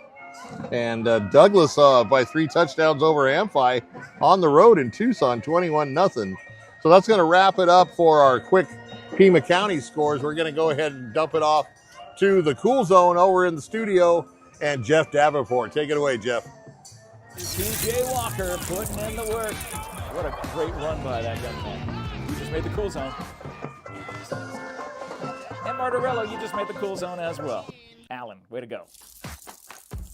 Thank you to the Edmorse Automotive Group. Of course, they were the sponsor of the video that was posted earlier today, the interview with Jaden Thomas, who got that first touchdown for Buena. Shotgun formation, handoff up the middle to number 6. Caught in the backfield again. Great work by Jurdy. Got into the backfield, so against that flow of that. Tyler Jurdy, 6'2", 250-pound senior. Tough to move him around that area. Great job, Tyler. You just made the cool zone. Some great highlights there from Buena so far. As you can see at the very top of the screen, it is 21-0 right across town in Sierra Vista from where we are. We are inside the AZ Prep Academy office of head coach Dennis Baker, hanging out here tonight. Again, you can see all of the scores, the highlights going on. Looks like another score happened in Benson. Benson up 33-7 now. Bisbee still over Tombstone. That's the only Cochise County versus Cochise County matchup that we have here this evening. ALA Guardians, you'll see that at the very bottom. We did get word from the athletic director for ALA, Jeff Baker, said, we are planning on playing tomorrow. So, amidst whatever the weather could be, we're going to find out whether that game happens or not come tomorrow, as Skyline Panthers will be coming to town looking for their second win, and ALA will be looking for their not just their first win, but their first touchdown on their brand new field, and we'll see how that works out for them tomorrow. I still got green. Let's see, where shall we go? Oh, I want to be a cowboy, baby. Let's look at Willcox. Back to pass. He's going to go back to the near side. Has an open man, number 6. He's going to weave his way and score for the first touchdown of the game for Willcox. Thank you so much for letting me know that. Coach Baker just said Willcox wearing their white jerseys. That was 5'9" junior Caleb Cook cooking. And he was doing some work there for the Willcox Cowboys. They are in Santa Cruz Valley taking on the Dust Devils. Back to pass. He's going to go back to the near side. Has an open man, number 6. He's going to weave his way and score for the first touchdown of the game for Willcox. We can't get enough of hearing our commentator broadcast team there. I mean, we got the best. And by the way, if you're watching Willcox, it's halftime there. And halftime, your score is looking really good, 21-7. And you're hanging out with us in the cool zone with everybody saying, LA night. Yeah, we're just hanging out here tonight in the cool zone. This is what we do. 7 games in progress. You can see them right here. And that is what we are doing. I've still got green. Where else shall we go? We've seen some Buena highlights. We've seen some Willcox highlights. How about some Benson Bobcats highlights? Here in Benson. PROPANE takes a snap. He's looking back. Oh, he's pressured. He's taken down. Oh, he throws it. Good Spun job down on for that tackle there. Dawson Judd. Before taking a sack. And Dawson Judd trying to find the open man. Avoided the sack, though. Very elusive. Let's see some more highlights from Benson. Down. They take the snap. They run it off. Oh, immediately stopped. Goodness, some great highlights from Desert Christian. And at this point, in the first quarter, I assume, humiliating loss to Willcox last week. Desert Christian was up 7-0. Dawson Judd. Motion. He takes the ball. Screen. He runs. And he gets stopped at appears to be the 13-yard line for a positive game for the Benson Bobcats. Thank you to Edmorse Automotive Group. Sierra Vista stopping today. Always good to hear Todd get those little words in every now and then. Good job, Todd. He's doing the camera work there. He takes a snap. He rolls right. Dawson Judd looks over. He throws it. And there he goes. Run. He gets a touchdown. Benson Bobcats with a touchdown. They just matched Desert Christian with the score. The score is 7-6. A big touchdown by the 5'8", 185-pound senior. He puts in the work, man. It's Andrew Workman. You just made the cool zone. Congratulations, Andrew. And, of course, as you can see, Benson ended up taking off from there when they tied it up early in that game, and they have just put the pedal to the metal. It is 33-7 right now. And a lot of these games are coming up in halftime or in halftime. So if you're watching us during your halftime, thanks so much for tuning in tonight. This is what we do in the cool zone, 7 games all at once. It's like the red zone, except it's cool because I'm here and Dan is here. Coach Baker is here. here, and all of our amazing tech people in the house tonight, and those who are all across Southern Arizona this evening, bringing you live coverage of each individual game that you can scroll to and see in your Facebook feed, or you just hang out with me and we get all the highlights, all of the live look-ins of these games.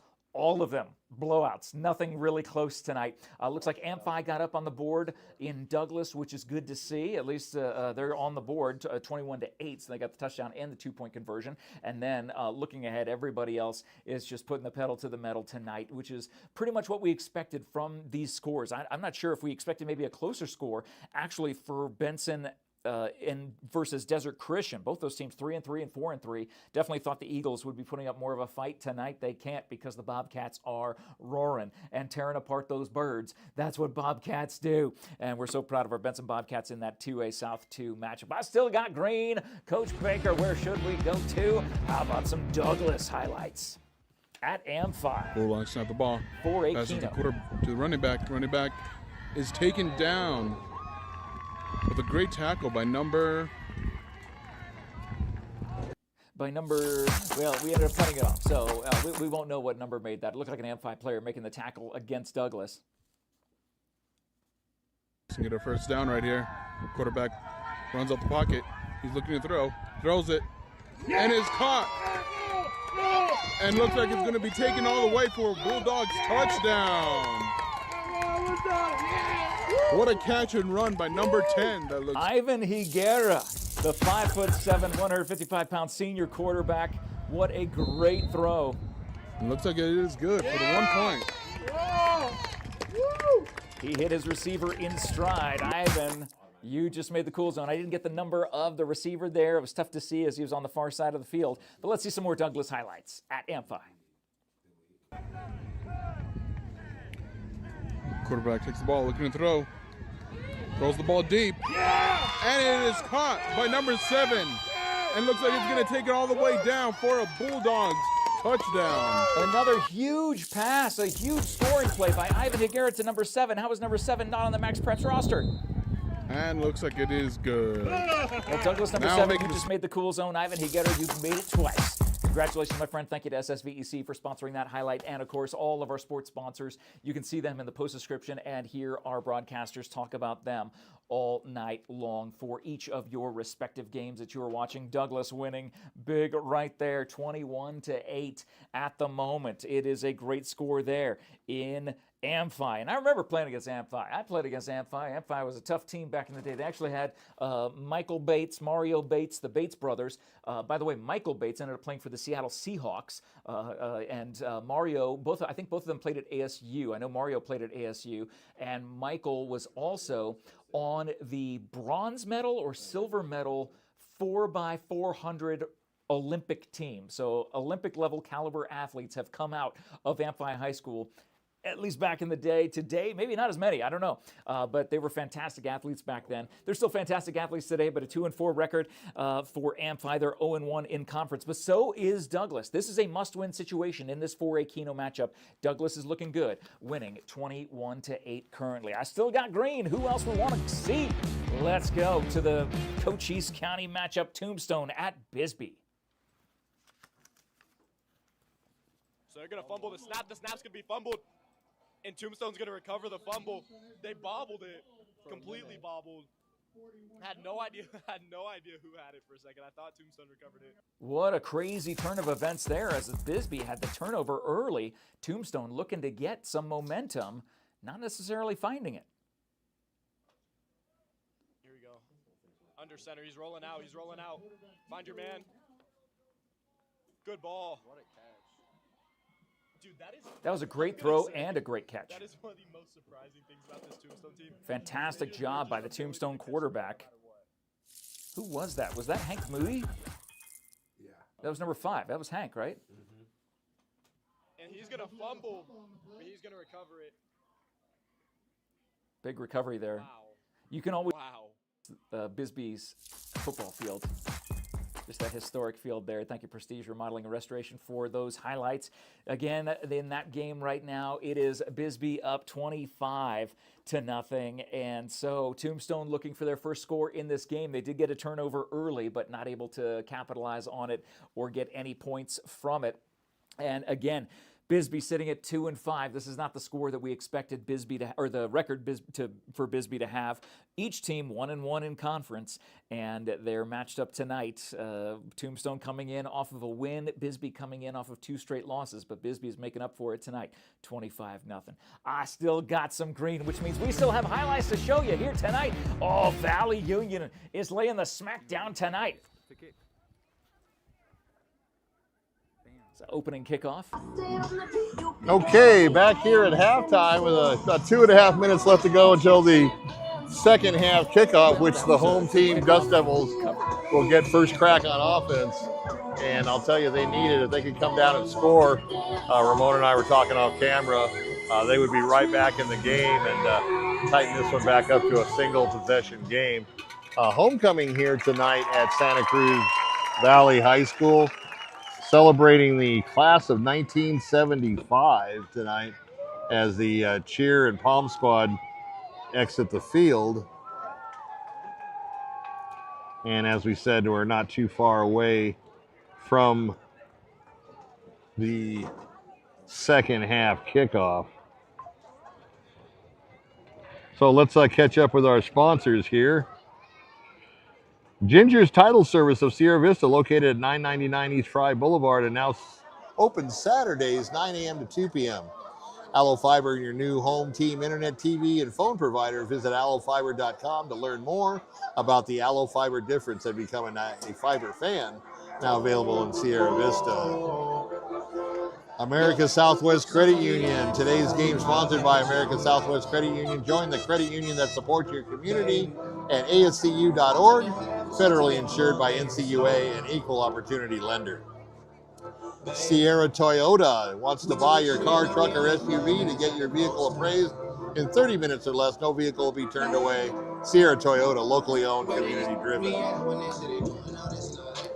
TWN Communications, delivering high-speed, affordable, and reliable internet and digital phone service with no data caps ever.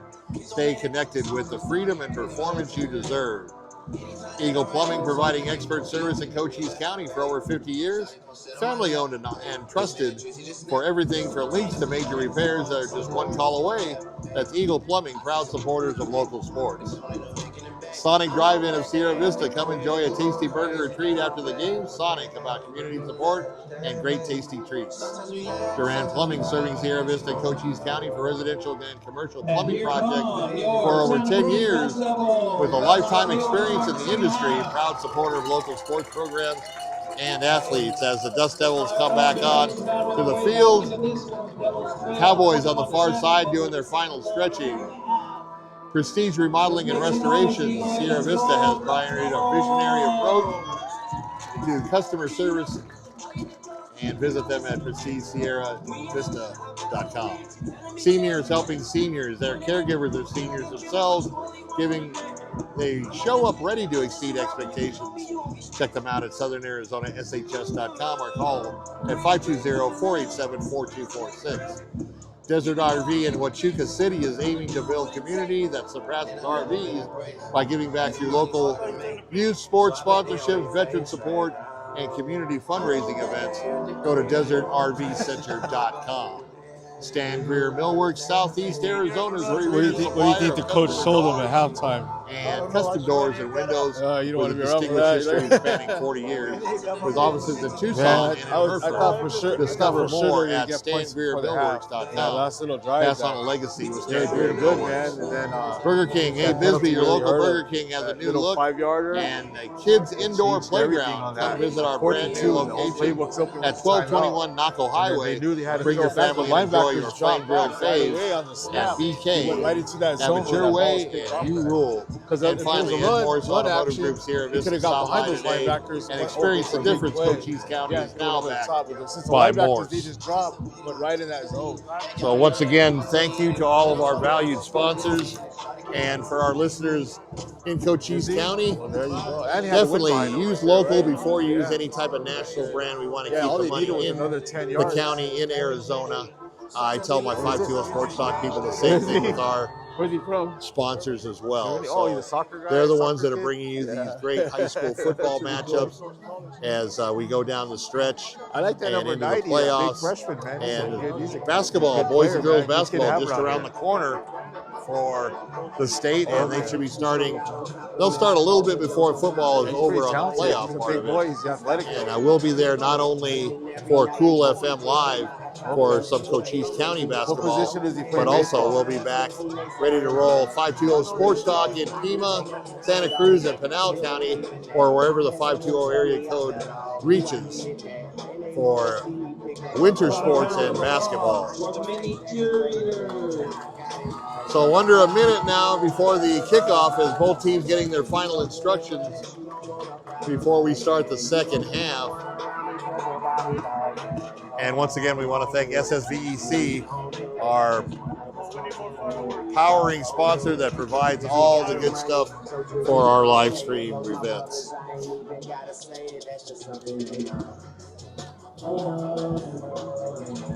So Santa Cruz got a little work to do, Ramon, but not out of it.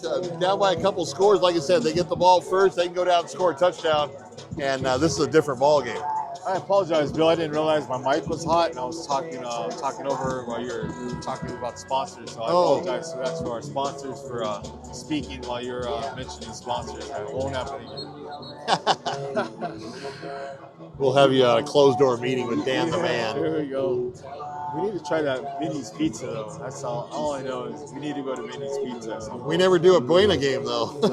Longer close. Yeah. We'll go to Benson next time. We'll have to talk to John and Jared to order one before they close, and we'll meet them down at the studio. The Benson game. We'll go to Sierra Vista and then do the Benson game. Sure. Like you said, we always talk about, Bill, first possession in the second half, how important it is. And it hasn't been more important than it has right now for Santa Cruz. Homecoming crowd, you got to give it your best effort, right? So ready to roll here on the third quarter.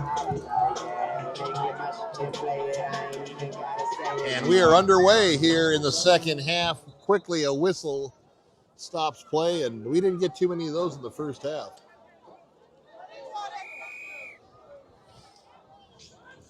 Was that an offsides on the kicking team, or let's see what they say.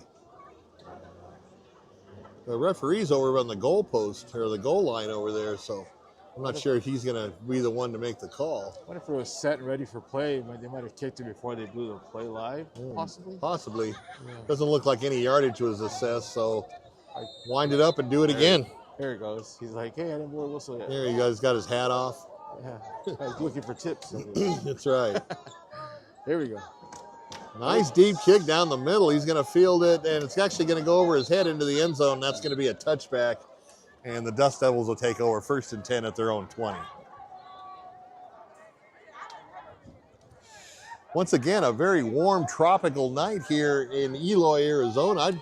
I've never actually been stopped in Eloy and stuff. Met a couple of people at the truck stop and at the dollar store and stuff when I got the umbrella. Nice people up here. And definitely a place I'd stop off to get something to eat on the way up north. I can tell you they have a really good softball program. I've competed against them for years, the Gill sisters, and always running a really, really good, solid, fundamental softball program here they had for a long time.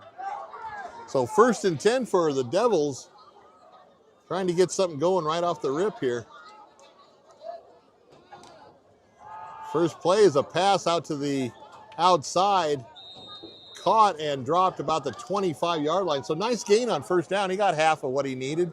That's a good spread attack on the first play from scrimmage there. They'll spread them out. Maybe that's a halftime adjustment that they want to get them out of the box. Loosen up those linebackers at least for the Cowboys.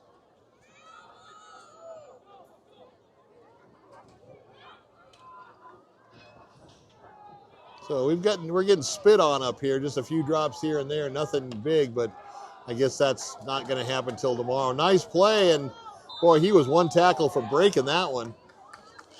Plenty enough for the 1st down. Ibarra came out inspired from halftime. Whatever the coach told him, I think he took it to heart, Bill. He's pumping those legs hard like Roger Craig there. A ball up to the 33 on an 8-yard run by Ibarra, and that's a 1st down for the Devils. Nice way to start the third quarter.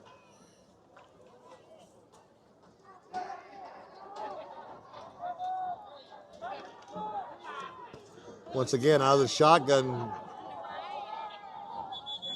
And looks like there's going to be some movement. Let's see who did it. And it looks like it's going to go against the home team, Santa Cruz Valley. In the first half, Willcox had that 4-point stance from their down linemen, so they're firing hard into the offensive line. And they were doing a lot of shifting prior to the snap, either left or right, so it kind of kept the offense guessing. That one, they stayed put, and we'll see if they continue to veer left or veer right before the snap. It's a really good defensive strategy because it keeps the offensive lineman, when it's a hat on a hat, you're not sure which hat you got when they do stuff like that. So with that penalty, you had some momentum getting that first down, and now you're back in a 1st and 15. Let's see how they react to that. Just a quick handoff to the right side. He's going to get over the 30. And a gain of about 4 yards. Ibarra with good ball security there because he had him stood up, and about 2 of the Willcox Cowboys that are out there trying to punch the ball out. Yeah, it was a really good job on his part. Number 73, Christian Teeters is in there, and he was stabbing at that ball left and right like a boxer. 2nd and 10 for the Devils. So he got the penalty yardage back, and now you got 2nd and 10. Spreading him out again, Bill. And he got double wides to each side. He's in the whole field, Bill. And even the running back goes in motion to the far side. Now he's a little bit of trouble. He's going to tuck it under and run and get caught from behind about the 33-yard line, 34-yard line. Let's see where they mark it. It looked like he was setting up a bubble screen there, Bill, to Ibarra, but I don't think he trusts what he saw. I think they jumped the route, and he did the wiser thing and didn't throw it. I'll give him credit because that's hard to do. Really good recognition by the quarterback there. So he got 5 yards, and he's got a 3rd and 5. That's not too bad considering you started out 1st and 15. 3rd and manageable, right? That's what we're looking for. Once again, split out double wide. Now the motion man's going to come to the near side and give him trips. Now he's going to go to the far side in a little curl-in pattern and broken up with a nice hit from the backside. Number 1, Reyes. Really good defense by Jackson there. He was able to pull his arm down and keep him from really bringing in that pass with both arms. Really good defense there. Ooh, we're going for it here, huh? So 4th and 5. And this is kind of a double-edged sword. You know, you want to keep the drive going if you're the Devils, but you miss it. And, boy, that's a short field for Willcox, already up by 2 touchdowns. So I don't know about this call. I think if I was a coach, I would punt him away and make them use the long field. But we'll see what happens. You got to move here, Bill. They're going to get close to a delay of game here. They're going to be pushing it. This is taking a long time to snap this ball. They do get the play off, and the whistle, just as they snap the ball actually was snapped over the head of the quarterback, but that was as the whistle blew. False start. And it's going to be a false start for the Dust Devils. This makes the decision easier for the coach now, Bill. He was risking it at 4th and 5, and 4th and 10 is not really reasonable, right? So actually they're back at the same line of scrimmage they had after the initial first down. 4th and 10 now from their own 33 as they bring on the punt team. Let's see how far he backs up, because this kid out-kicked everybody last kind time. of a low kick this time, but it's going to take a bounce. No, it won't have a chance to take a bounce. It sails out of bounds right at the 33-yard line, and the Cowboys will take over 1st and 10. Good field position for the Cowboys to start. Unfortunately for the Dust Devils, not mission accomplished coming out of the half to try and answer and get a score on the board, put a little pressure on the Cowboys, and now they still have that 2-touchdown lead and looking to add on to it. You know, and once again, penalties came into effect. You know, they got that first down on looking good coming out of the locker room, and then the penalties they got on that the last part of that possession after the first down just sunk them. And now Willcox with a chance to possibly blow this one open. Let's see what happens with the Cowboys. Under center, single back. And a little jet sweep to the far side, but number 6, he's trying to get to the edge and makes it. Now he's upfield. There's going to be a flag on the play, and I think that's going to come back. Possibly a block in the back. Number 6, Cook on the carry, brought down by number 6, Ibarra. Flag on might be a hold on that edge. He got over midfield and holding on that edge. So a holding call. And that may have been what sprung him free. Yeah. Because that was right as he turned upfield and right in front of the referee. So that's going to back him up to the 30-yard line. You know, these penalties on the Dust Devils, it might be a homecoming effect, Bill, because homecoming can do one of two things. It's going to inspire you, play above yourself, or it's going to be very distracting and wondering about who's in the court, who's this, who's that, and it looks like it's affecting this. Well, this one's on Willcox, though. I know, but I mean on that yeah, last drive, on the last one for sure, drive, yeah. So Willcox 1st and 14 now, and Fumble. nice job by Fumble on the play. Santa Cruz, and I think they might have got the ball. They're pointing that they got it. Let's see what happens. No. Recovered by your Now referee confirms that fumble, and boy, what a break for Santa Cruz after having to turn it back over to the Cowboys. And I'll tell you, the Cowboys with a missed opportunity there to really blow it open, and now they go back on defense. Well, they returned the favor. They had 2 turnovers in the first half, and now Willcox gives up their first of the game.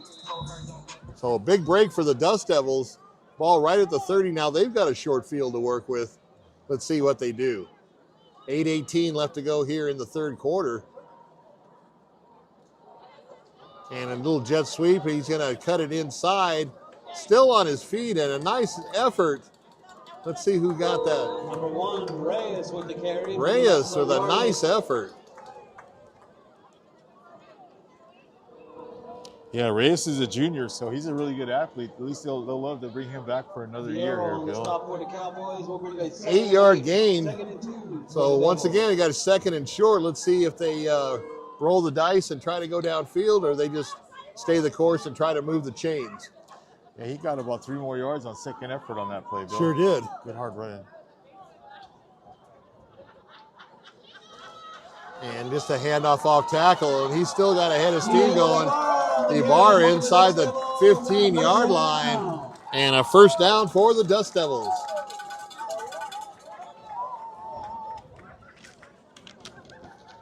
Yeah, Ibarra had a good head of steam going. If it wasn't for Ward's speed, I think he might have turned that corner and kept on running, but luckily Ward's their speedster. He was able to track him down. And that was a nice hole that the guard and the tackle opened up there on the near side. I mean, he had plenty of room to get through it, and a nice run. So 1st and 10 now, inside the 15 at the 14, and a ball hits the turf, and luckily Santa Cruz got it back. It was kind of like, oh, I left the house without the ball. Turned around and had enough time to pick it up. Yeah, that's Robert Ibarra. He's usually a defensive tackle, so that kind of explains it. So a loss of 2, but the bigger story is they got to keep the ball and to keep the possession. And now 2nd and 12 as we got about 6.5 minutes to go. We're almost halfway done with the third quarter. Wow. And that's what happens when you have these running teams. Almost feels like a running clock. It is. We might be able to go to Vinny's Pizza.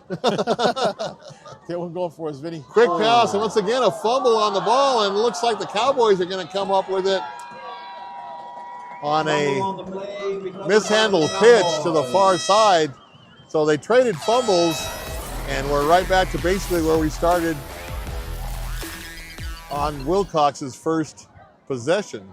You know, Malte's a senior there, Bill, so, you know, if he was youth or whatever, you'd kind of give him a little pass on that, but he's a senior, man.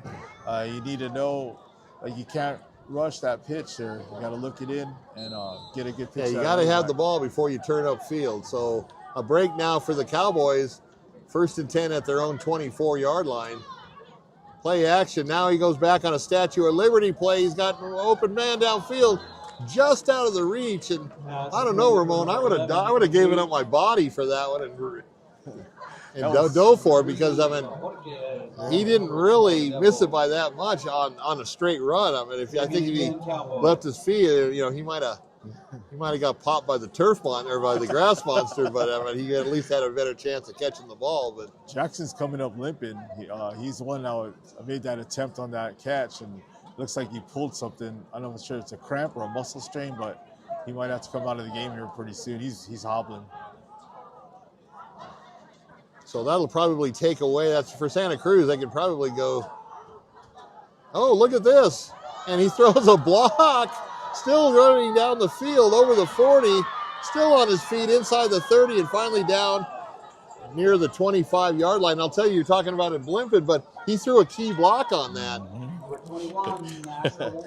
Yeah, give it up to Jackson on making that nice block. Yeah, I thought he was ready to come out of the game, and he just did an downfield block and helped add the yardage to that run. 6 minutes exactly here left in the third quarter. Good job by Asher Ward there, number 21, their running back. He's their speedster, but I like that patience on there because sometimes when you're that fast, sometimes you outrun your blocks. For him to sit behind and wait behind Jackson, really good patience, even though he's a speedster. Yeah, I never had that problem. I was too fast. So. Never got accused of being too fast. Yeah, I had deceptive speed. I was slower than I looked.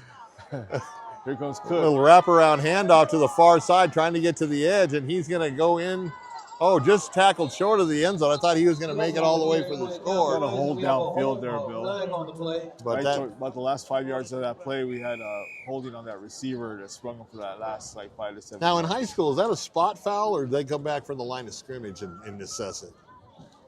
Looks like they're going to mark it back from the spot, right?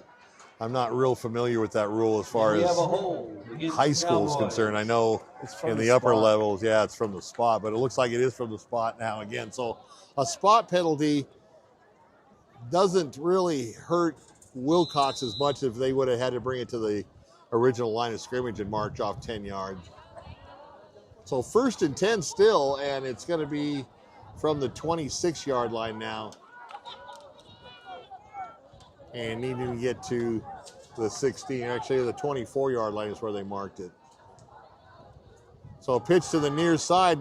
Nice kick-out block by the tight end, and he's going to go into the end zone for a Cowboy touchdown. That's Cook again. Really good, like I said, really good instinct. That's Cuevas blocking out front for him. Cuevas picked up two of the Dust Devils on that play. That was a great kick-out block. And we got a player down on the field. What number is that, Bill? 77, it looks like. It's one of the big guys. One of the big linemen for, let's find out who that is.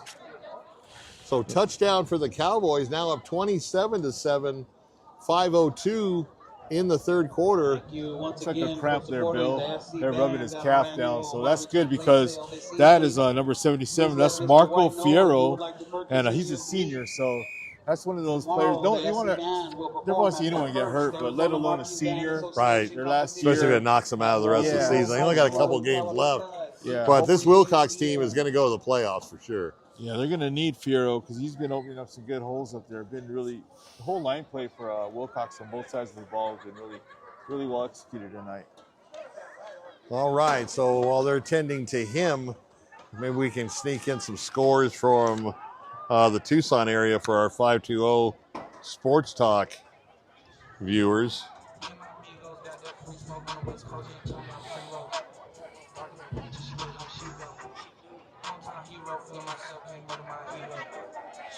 So Push Ridge now up 31-0 over Coolidge. Coolidge came in 4-3. Push Ridge came in 6-1.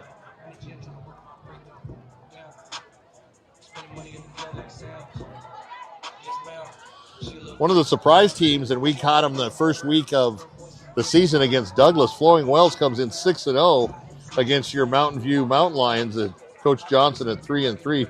No score on that one. We'll try to get that updated for you.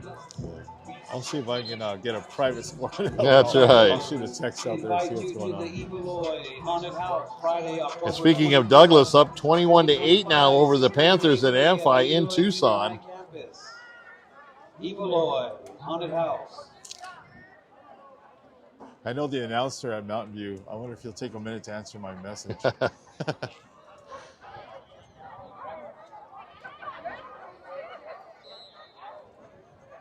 Here comes a kick here, Bill. Extra point lining up. We were trying to get a South Point score, but they have a bye week this week. One of the few teams actually in Tucson with a bye week. High snap once again. Low kick, and boy, he barely snuck that one inside the left upright. The point after attempt is good by number 13. So with 5:02 left to go in the third quarter, Willcox takes advantage of that turnover and marches down the field to score a touchdown, and now up by 3 touchdowns, 28-7. Now it's time for Santa Cruz. They need to start worrying a little bit. They've got to get some production out of that offense and get some points on the board. Yeah, that kind of takes nullifies Ibarra a little bit, because now you know they're going to have to go to the air attack. Yeah, I mean, they still got a quarter and a half to go, but you know, you can't run your normal offense when you're down by 3 touchdowns. Yeah, it's going to be a lot is going to fall on the shoulders of the quarterback. It's going to be up to Malte to really put this team on his shoulders and make it happen, right? He's going to have to really get outside of his comfort zone and really get those timing routes down, trying to get it in chunks.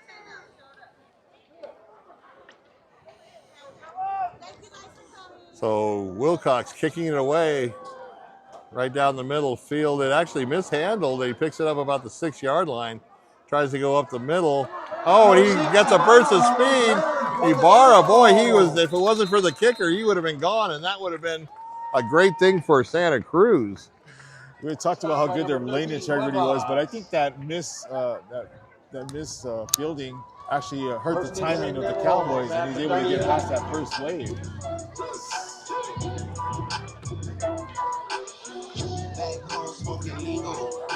Well, we're going to have to move with some urgency here, Bill. And we're going to have to get in and out of that huddle a lot quicker. We've got to speed everything up now if you're the Dust Devils. So Devils now on offense, needing some points. Fake the end around and went straight up the middle on a crash play. And nice yardage over the 45. Ibarra to about the 46-yard line.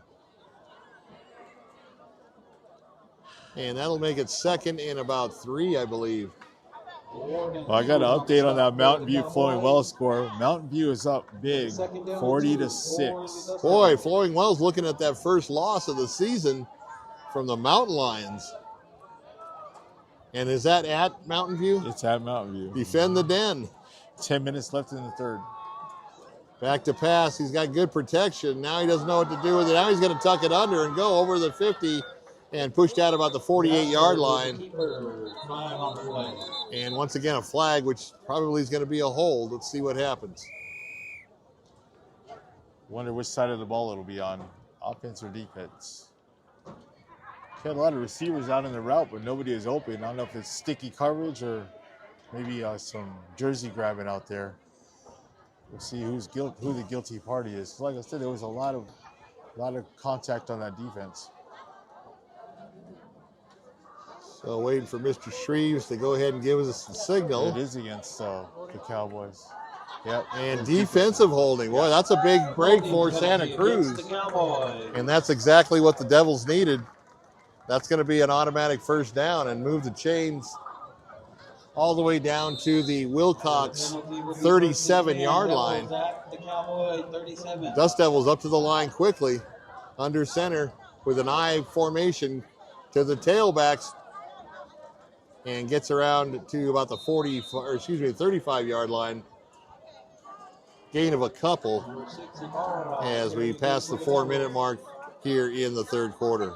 So Malte's having to come to the sideline for the call. That's like taking a lot of time between plays. They got down by 3 scores here. You got to pump up that urgency. Number 5 came out of that sideline limping a little bit too. He's coming in motion here. Or no, that's number 1. Yeah, and once again, just a straight dive up the middle. And that's going to be tackled around the 32-yard line. Another gain of about 2 or 3. Yeah, Malte's the quarterback here, number 5. Like you said, he's a little ginger on that right ankle. Might have got it twisted on the last tackle. So Devils showing some life here late in the third quarter, down by 3 scores. Well, they're going to have 4 downs on every drive now, so that is going to be an advantage to the offense. So now they don't have to pick it all up on third. See him limping there coming out? Yeah. But once again, like, look at all this time that's going in between plays. Yeah. He should call 2 or 3 plays in that huddle and just get right back on the ball. Got to pump up the urgency. So once again, under center out of the I formation, just gives it to the up back, and he's met by a host of Cowboys right there at the line of scrimmage. at the 35-yard line. 48, Robert Ibarra. Loss of a couple. That's going to be fourth and about 7. Yeah, Semienko was right in the hole. He shot the gap between guard and center. He met the running back in the backfield. Really nice play by Semienko. So big down for the Dust Devils here. 4th and they're going to give him a benefit of the doubt. Put the ball at the 34-yard line. So 4th and 6. Needing to get to the 28-yard line to get the first down. And very, very important play here for Santa Cruz Valley. Yeah, the Dust Devils really need to pick up the pace. I know there's a crucial down, but all the other plays, you got to pick up the pace. 44 in motion going away. He's going to roll to the far side and knocked away by number 7 of the Cowboys. And he really locked onto that receiver, Ramon, and the defensive back smartly just read his eyes and just stepped in front of the pass to knock it away. Yeah, that was number 7, Anthony Morales, on the coverage. Really good way to backpedal. Really good on his defensive technique there, Bill. Always kept his eyes on the quarterback's eyes. He's able to beat the ball at the same time as the receiver and deflect it. So once again, the Dust Devils come up empty, and back to offense are the Willcox Cowboys with 1:52 left here in the third quarter, up 28-7.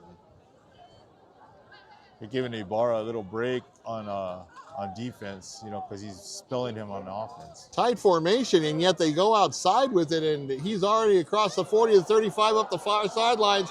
One man to beat as he turns on the jets, and it's going to be whistled before he even reaches the end zone. So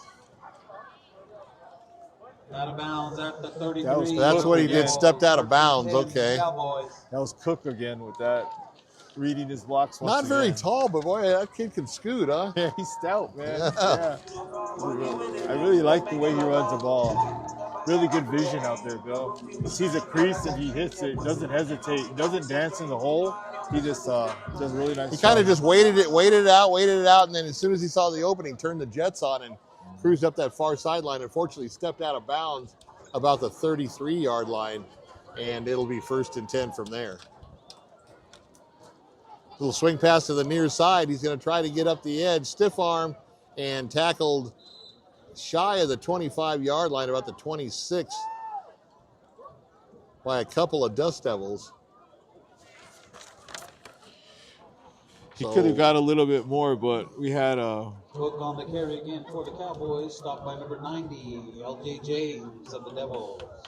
one of the receivers missed a block out there. Could have sprung him for a few more yards. That's all it takes. Everybody in unison doing their job. That last play was great. This play here was a lot to be desired. So single back, he's under center. And just a real quick dive play up the middle on a crash handoff. Gets it down to about the 21-yard line. Cuevas gets all the dirty work. He has all the runs up the middle. They give Cook a lot of stuff on the outside, and Cuevas gets those hard-nosed yards up the middle. For the Cowboys, and up for a first down. So that'll move the chains and give them a new set of downs here. 1st and 10 now for the Willcox Cowboys at the 26-yard line of Santa Cruz. Got a little thunder and lightning going on there with those two. You got Cuevas, like I said, hard in between the tackles, and you got Cook on the edges. So under 30 seconds now to go here in the third quarter. They'll get the snap off easily. And a little really nice end around on that one from the H-back. And Santa Cruz was laying in wait, I should say. And a tackle for a loss. And that'll wrap it up for the third quarter here as that comes to a close with the Willcox Cowboys up 28-7. Heading to the final 12 Done minutes. a really nice job by Robert Ibarra on that. He shot the gap, and it was kind of like a run blitz on that play, and he met the running back about 3 yards in the backfield. Nice instincts by Ibarra, and he's a junior. He'll be back next season. The brother of the running back. So why don't we jump it over to the cool zone and see what they have going on here. Loss on the play. Santa Cruz Valley, again, sitting at 3-4. They have lost their last 3 games to Phillips Christian, Arizona Lutheran Academy, and Benson. Here's a great replay for Santa Cruz Valley. Great job by that linebacker coming up and making that tackle before Asher could even get rolling. And it looks like they've called a timeout there. Oh, it's the end of the third. My goodness, these games are going by quick. It is 8:45 already. An entertaining game. In Sierra Vista, Arizona time, all across our state as these games are all in progress. Willcox looking to go up by even more. Buena 34-0 as we saw them score live here in the Cool Zone. Big scores, running clocks in Fort Thomas for St. David, in Elfrida for Valley Union as they are up big. Bisbee is up big now, 33-0. All right, thank you, Jeff Davenport, for catching everybody up on the Cochise County scores on the Cool Zone. Back to action. Willcox runs it into the end zone on a nice big gainer, 26-yard run right out of the timeout. That was not the timeout, the quarter change. That was Cook once again. Like I said, he's the outside run threat. Definitely the outside run threat. Here's a local score here. We got Benson and Desert Christian. Boy, Desert Christian, kind of an interesting school. Played 8-man football last year. Their first ever football season. Went to the playoffs. Decided to kick it up to 11-man football, and I think they're learning that it's a much different game. When you add 6 more players on the field, just getting trounced by, who was that? Benson. By Benson, by the Bobcats. So Benson needs a game like that after coming up with some subpar efforts recently. Marana, where I live, up 24-9 over Casa Grande. The kick is good. Rio Rico, where I live, down 21-14.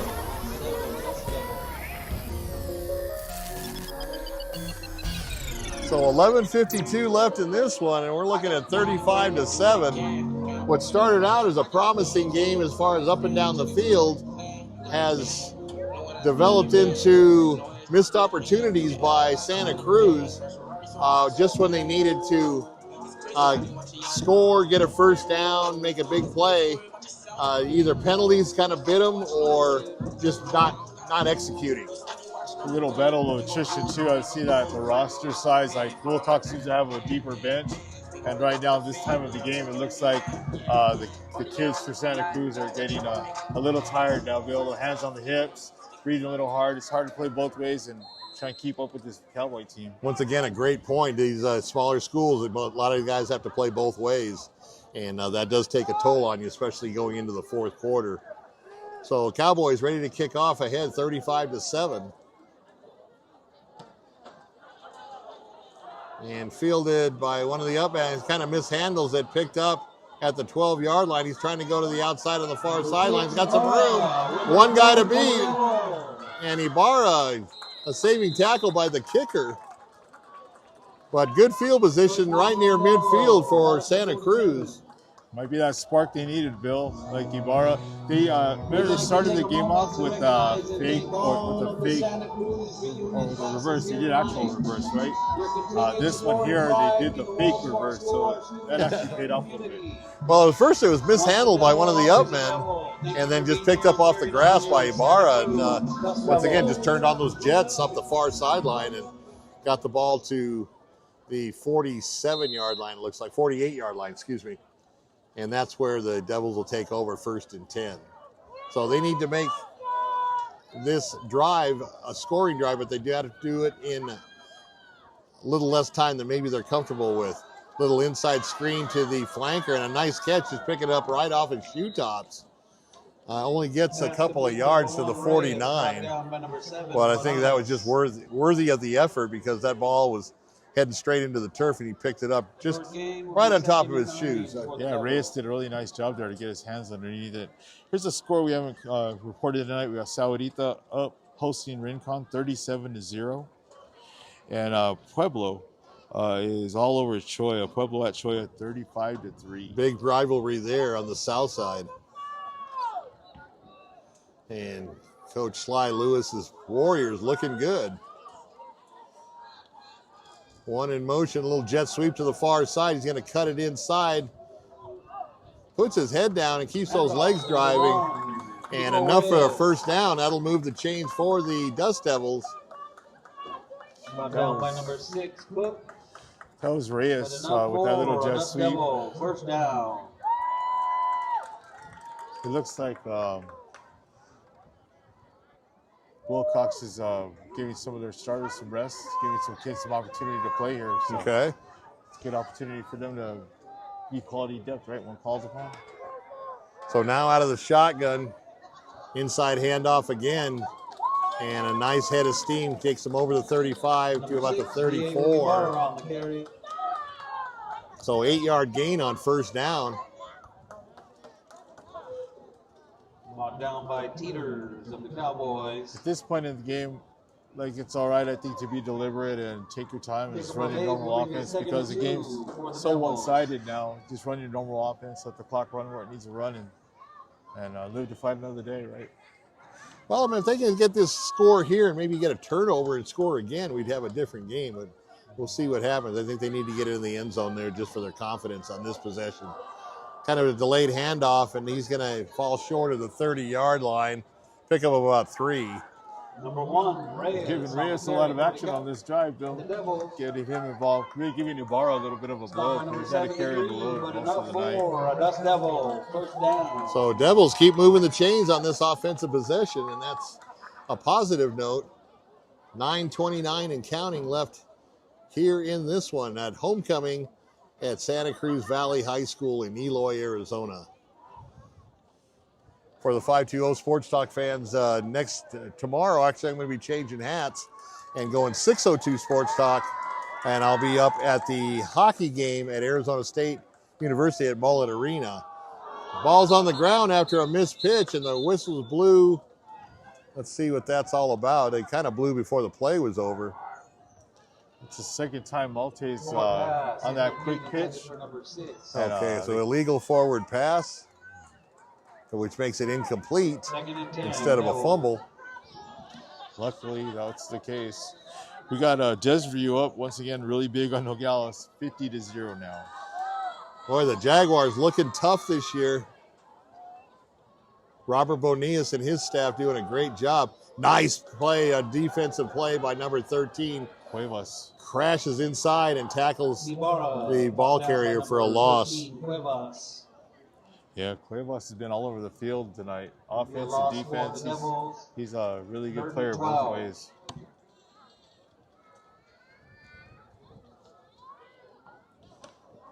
So 2nd and 12 now after the loss on that last carry. Ball's at the 33-yard line. Clock running at 8.5 minutes and counting. After this play, I got another really big update for us. Go ahead. Okay, we'll wait till after this one. Yeah, I'm sorry. That's all right. It's all good. All right, back to pass. Here comes the rush, and they're going to go. They didn't get him. Has the wherewithal to throw it away, and boy, he almost got sacked way back about the 48-yard line, and looks down. like he might have aggravated that ankle a little bit.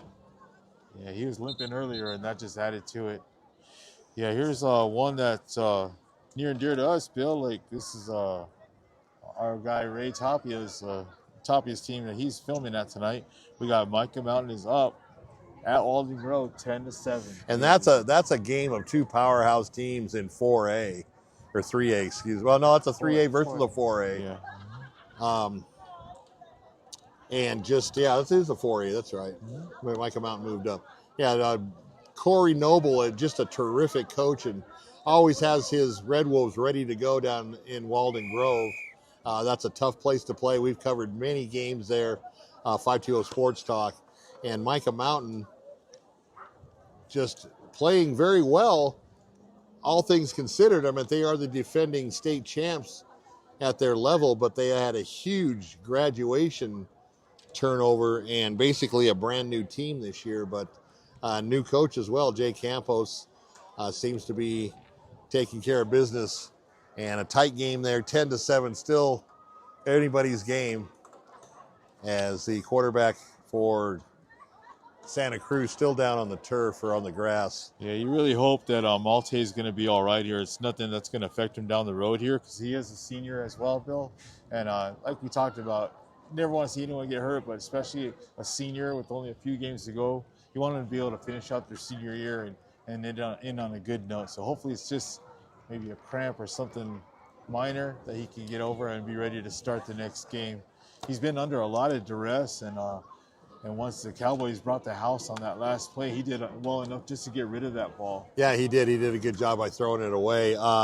One thing you and I both know about ankle injuries, I mean, they take a long time to heal, whether it's a sprain or whether it's a ligament or tendon issue. They take forever to heal. It's not something you can just snap out and go to the sidelines for a couple plays and come back in. So seems to be getting up on his own power, kind of shaking that right leg, and he's walking off the field. He'll come out at least for one play. Yeah, hopefully it's not like a high ankle sprain, one of those lingering type of Yeah, injuries. I hate those things. Those are the worst. Yeah, one thing about it, hopefully he keeps it warm, keeps it wrapped tight, and he doesn't have to worry about it swelling on him until after the game's over. Oh, man. He went right down there on the sideline. And no way, I thought he'd at least go to the bench, but he's sitting on the grass there just by the sideline bench. I don't see an athletic trainer showing up yet either. They're just dealing with the coaches, so hopefully get a trainer to come over and take a look at him. Otherwise, just rub some dirt on it and try to get back in. There you go. Reyes New quarterback in and dumps it off short, and once again, whistles blow. That's your wide receiver, Reyes. Okay. Who's stepping in to be the backup quarterback here. He's a good little athlete, so it's going to be up to him now to keep this offense rolling. So it looks like he's going to sit down on the bench now. He may be out for a while, maybe until you know what? I don't even think I'd put him back in. I mean, this is a 35-7 game. There's no reason to risk any further injury on that leg. And like you said, let Reyes take care of it from here on out. Got a turnover on downs. So turnover on downs now for Willcox as they get the ball back at their own 35-yard line with 8:07 left to go in the contest.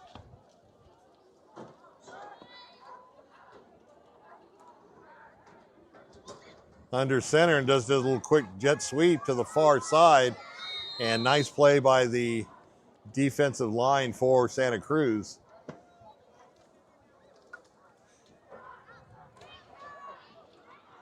Ward on the carry, brought down by number 0, Angomea for the Dust Devils. So ball now sits at the 36-yard line after a yard gain, and I think the rain may be coming now. Here it comes now. Now, unlike the Benson game, we don't want a bunch of flags being thrown to end this one. I mean, it's not being contested 35-7. Kind of an inside jet sweep, and he's going to bust it out the outside. Turns on the Jets. He's got one man to beat the safety. Cuts it back inside, and nobody's going to catch him as he goes into the end zone for a touchdown run all the way from his own 36-yard line. Cook has just been on fire. Cook has been cooking tonight, Bill. Cook is the man tonight. Wow. He's hard to bring down, hard to catch. He has some nifty moves. 64-yard run by Cook to add another touchdown to the Cowboys' total, 41-7 now, pending the point after at the 7:08 mark here in the fourth quarter. I'll tell you, looking at it, he doesn't look like he has like breakaway speed, but he can scoot. Yeah. And, he definitely, once he turned that free safety inside out on that cutback, it was over. Yeah. Now if you're the Cowboys, like, how much is enough, right? When you're keeping your starters in, like, Cook is really an important piece of their puzzle. Like, yeah. I'm not sure if I'd give him the rest of the night off. I think from here on out, both teams are going to be probably playing their reserves. And this will be one of those running clock situations, right? Is it when he gets to 35 points? If they get 35 points, yeah, they might be a running clock. If they get this extra point, so hopefully. This is going to be a long extra point. The penalty against the Cowboys. Marched off against the Cowboys. Let's see if Cuevas can still drill it through here. He's been knocking it through pretty hard, so. It's going to kick from the 15, so it'll be a 25-yard extra point.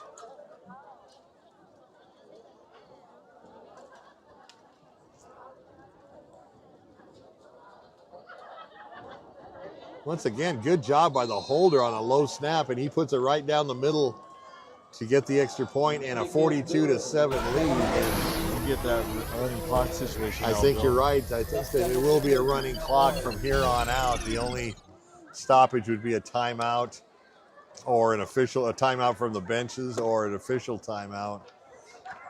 Yeah, we'll see if even if you go out of bounds, it's still going to move the clock.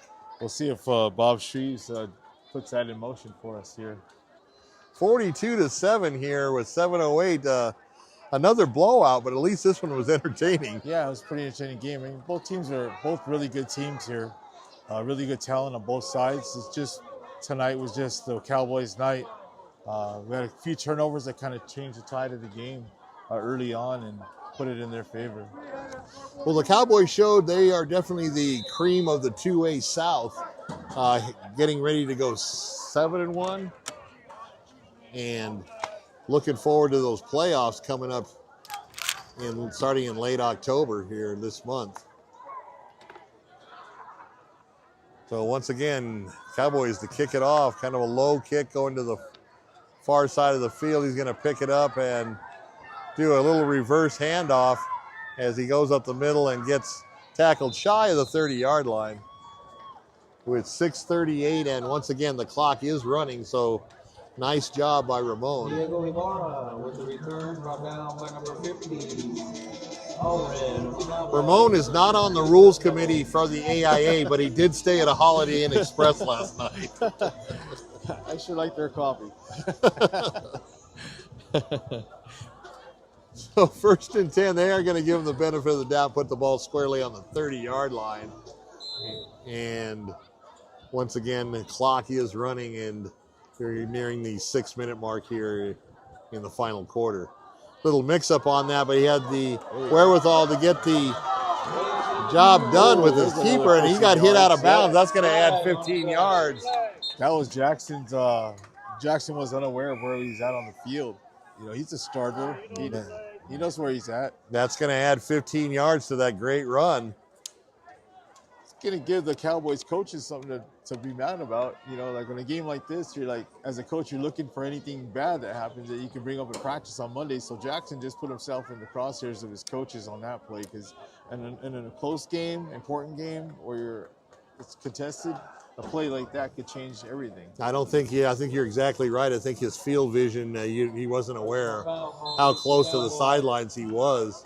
But nevertheless, it's going to march off 15 more yards on top of the run, and ball down about the 33-yard line for Santa Cruz.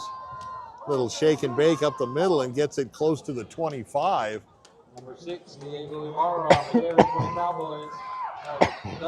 Ibarra's doing a really good job tonight. He's still running hard, Bill, like it was the first quarter, so he's doing a really nice job there. We got a Dust Devil day on.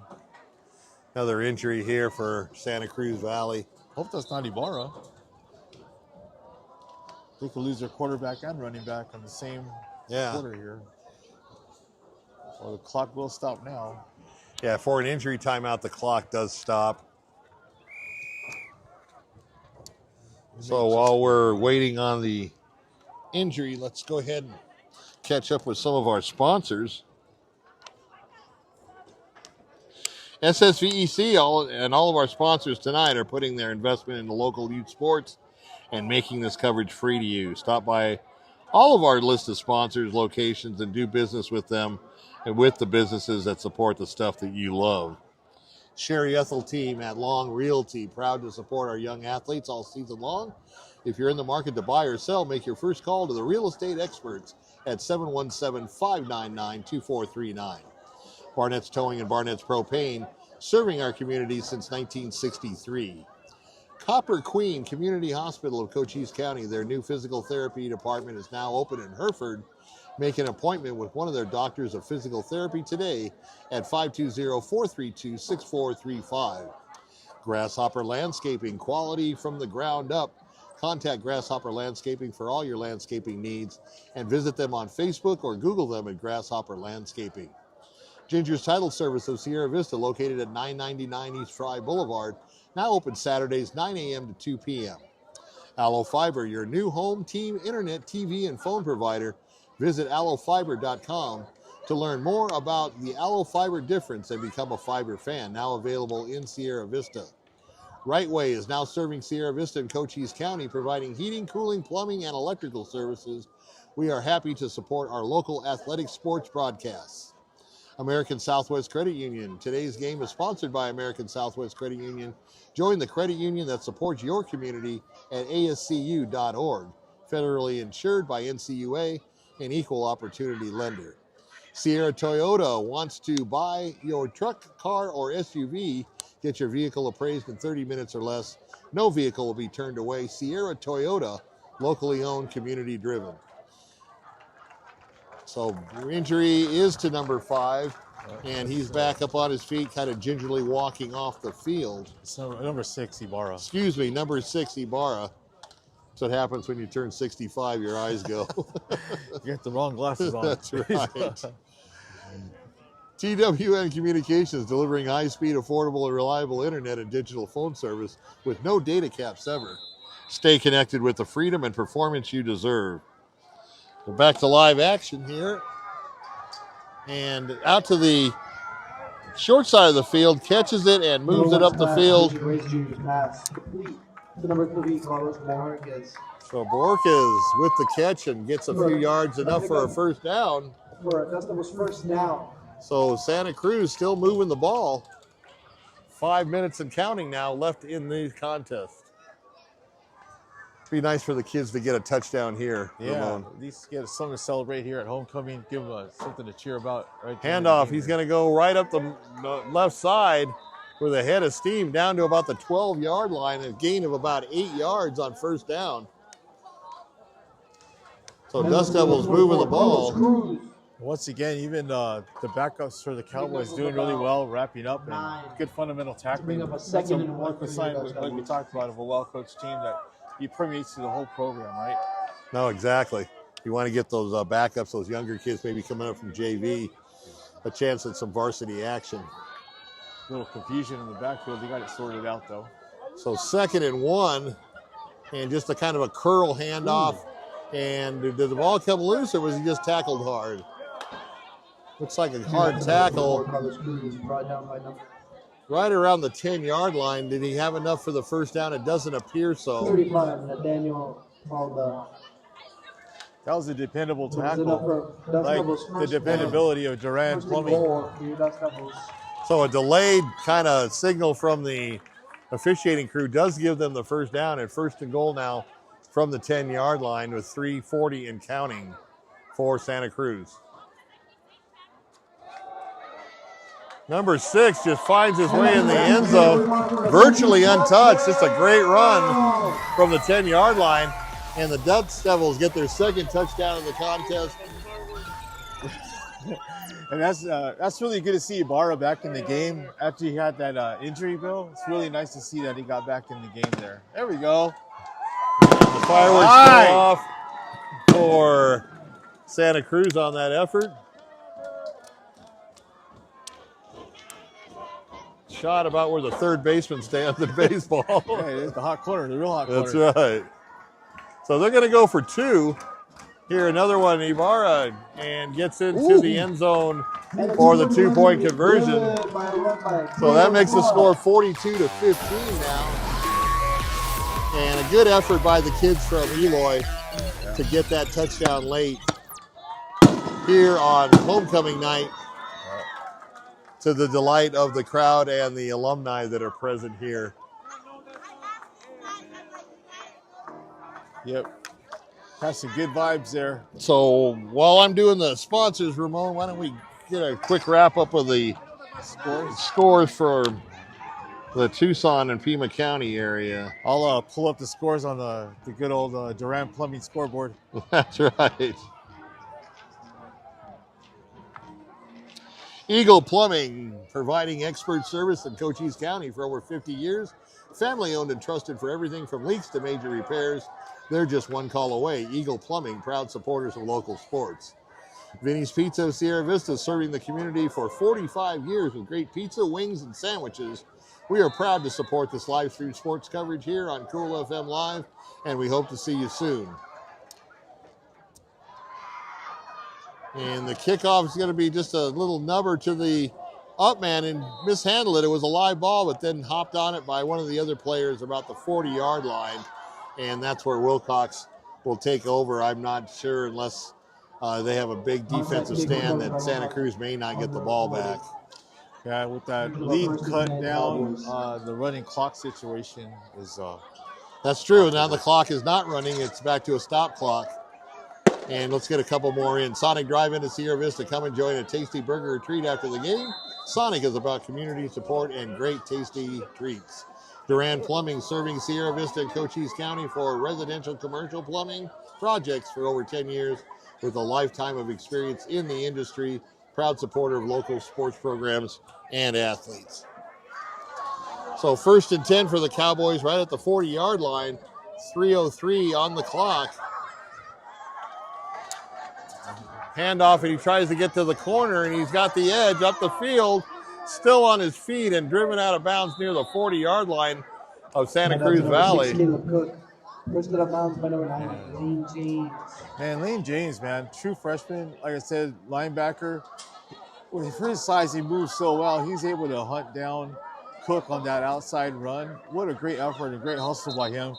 You don't tell him what the score is right now. That's 100%. That's what you want. Effort. Yep, that's what you want. That's a good, like I said, well-coached team right there. The kids don't stop. They keep playing hard. I got a quick scoreboard update, Bill. All right. And we got the Mountain View Mountain Lions up 47-13 in the fourth quarter. Boy, just hammering Flowing Wells. That'll be their first loss for the Caballeros. Well, they had a good momentum going. We had a local here, Florence, up over Shadow Mountain 24-6. Okay. Yeah, we got Marana up 24-9 against hosting Casa Grande. Empire's really blown it open against Rio Rico. It was a close game, not anymore. 38-14 Empire over Rio Rico. That's a 3A battle, I believe. 4A? Okay. Rio Rico's 4A and Empire's 3A. Oh, okay. So 3A. And once again, Benson 67-7 over Desert Christian. Yeah. Benson putting some wood to Desert Christian tonight. welcome to 11 man. That's what they said. Yeah, welcome to 11-man football. Exactly. Desert Mountain 44-3 at Ironwood Ridge. That's got to be unpleasant in the especially valley. In Oro Valley. Yes. Yeah. All right, back to live action here. 1st and 10 from the 41-yard line. Single back and a little jet sweep to 9 on the far side. And nice pursuit by the Dust Devils. It's a fumble. Like number 5, number 99, Austin Valdez. So Dust Devils still at their head in the game, playing hard, and that's a good job on the fumble recovery by the Dust Devil defense. You know, they get a touchdown here, and somebody's reading the paper tomorrow. They're thinking, it's a pretty close game, or in the blowout. You know, and so these kids from Eloy wanting to get on that scoreboard one more time. Look at that sideline celebrating right there. Like I said, kids playing, they don't care what the scoreboard is. That's all heart. That's really good. That's a good job. Little handoff off tackle on the near side. He's got a head of steam and a nice tackle to keep him from going any farther. But he's down to about the 46-yard line. So enough for a first down. That was first down. So a nice 10-yard run by Santa Cruz. And we are now under 2 minutes left to go here in this one. We're going to give you a wrap-up of our sponsors real quick. We'll send it back over to Jeff Davenport in the Cool Zone and the studio in Sierra Vista.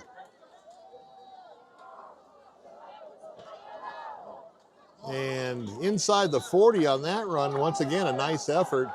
That's and up to number 3, Carlos Majorquez. So Majorquez. By number 73, Christian Teeters.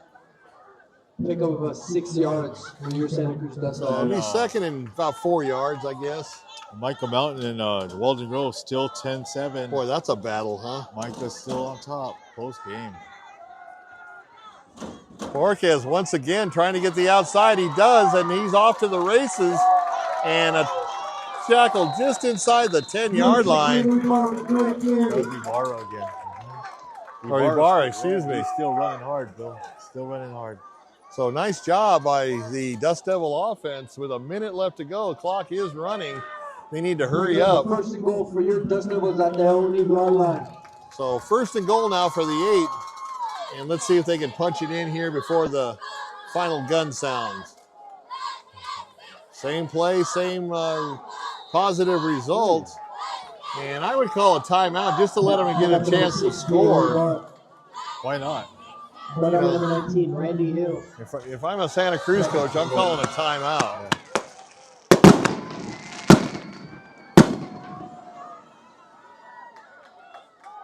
Yeah, It'd be a shame to end the game on the 5-yard line. Call a timeout, coach. He's right at the 1-yard line here now. One more timeout. Here we go. Oh. They hurry up to the line without the timeout. 10 seconds and counting.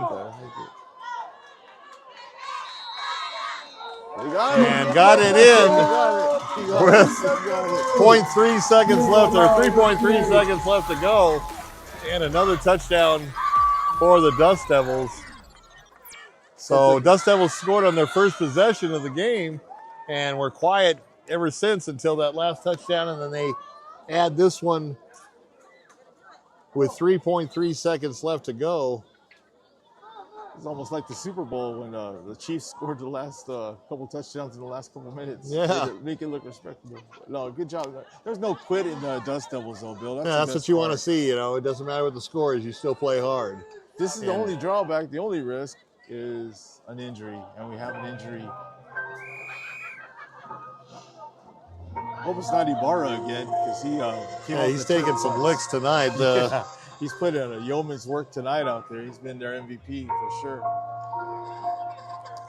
So while they're tending to the injured player, we will finish up with our sponsors.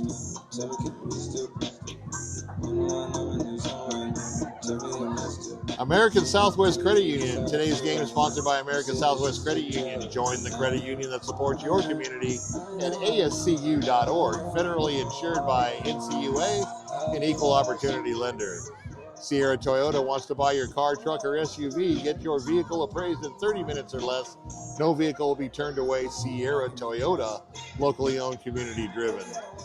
TW Communications, delivering high-speed, affordable, and reliable internet and digital phone service with no data caps ever. Stay connected with the freedom and performance you deserve.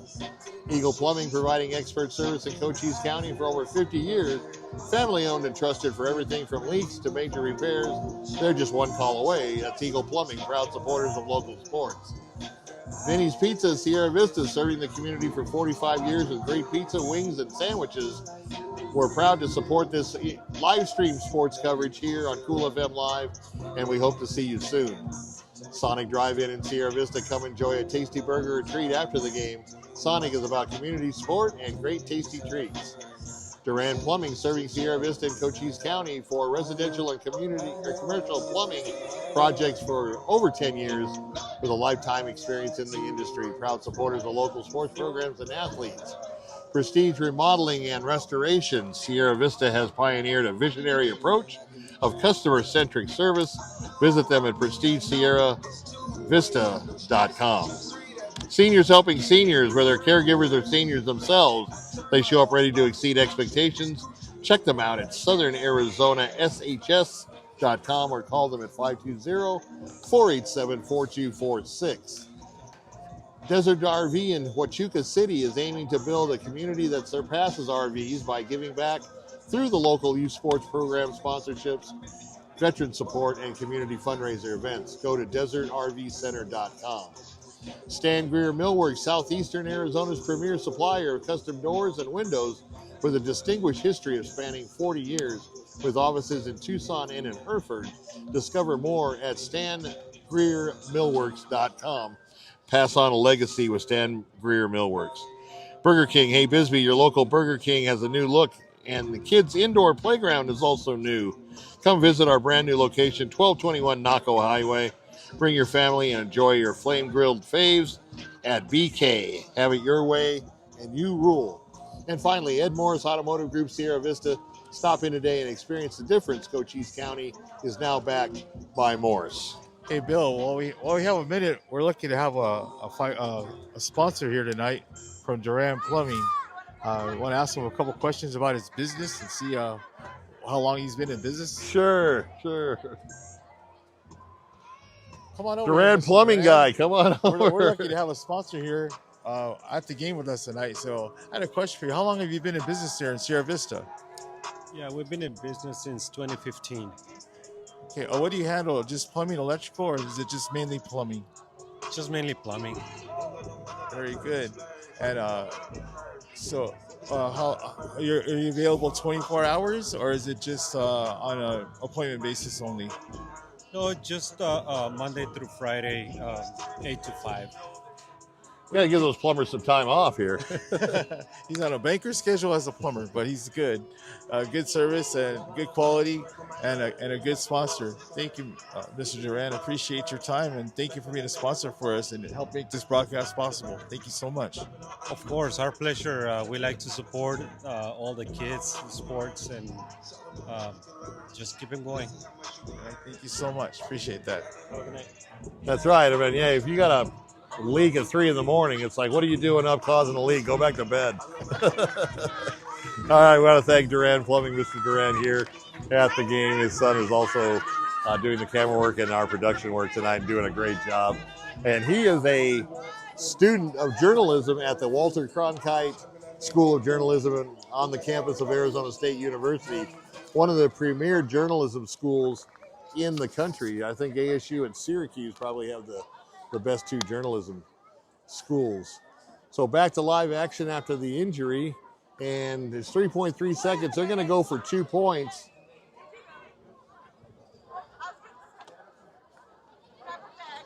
(42-21), so they cut the lead in half, and trying to get 2 more here at the tail end of this one. Yeah, Reyes has done a good job stepping in here for Martel. So he sure has. And hopefully Bar will be okay going into next week's game. He's a crucial piece of this team here, Bill.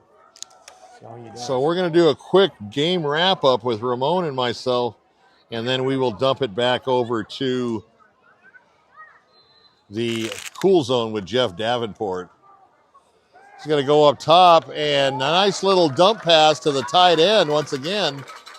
The big guy not only scores a touchdown but gets a 2-point conversion. He got 10 points for the game. He's got good hands. That's right. So that's going to make it 42-23, and that is the final score here from Eloy, Arizona. The Devils will travel next week. Usually the clock doesn't run on a 2-point conversion, but leave it up to Mr. Shreves for making a good decision there. Yeah. Allowing that clock to run out. Okay, so a short wrap up, and then we will go ahead and send it Thank you all again for your support. back over to the studio. See you next time. All right, so at the conclusion of this one, as both teams have their sportsmanship handshake after the game, 42-23 is your final score on homecoming night here in Eloy, Arizona for Santa Cruz Dust Devils. And I'll tell you, those kids played hard all the way to the final gun, and hats off to them for not giving up and turning in.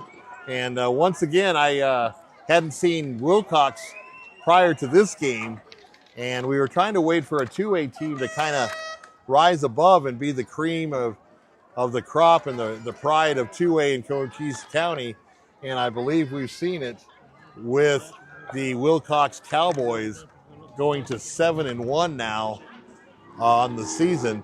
And that's a great time to start peaking just prior to the playoffs coming up later this month. So hats off to the Cowboys. Also, again, congratulations on a tough effort and way to keep plugging along for the Santa Cruz Dust Devils on tonight. So 42-23 is your final score. Just real quick, Ramon, what was your take on that? I think it started off with good momentum. I think the Dust Devils fed off the fact that it was homecoming night, wanted to show up for their crowd. It was a really good competitive game early on. Those early mistakes in the first half kind of changed the tide for the Dust Devils. To be outmanned and to go up against a superior team, you have to play perfect. And anytime you make mistakes, a team that's better than you is going to definitely take advantage of it.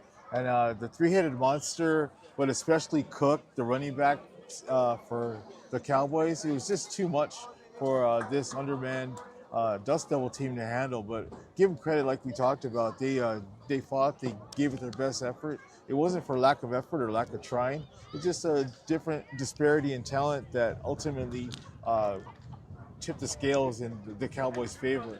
But you can tell that they have a lot of returners coming back for the Dust Devils.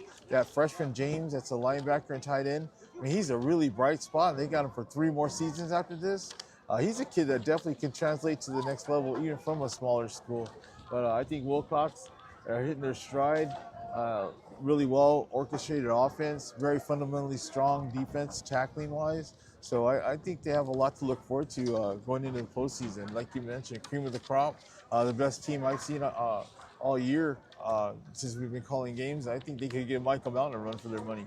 They're a tough squad, and that's what I saw tonight, Bill.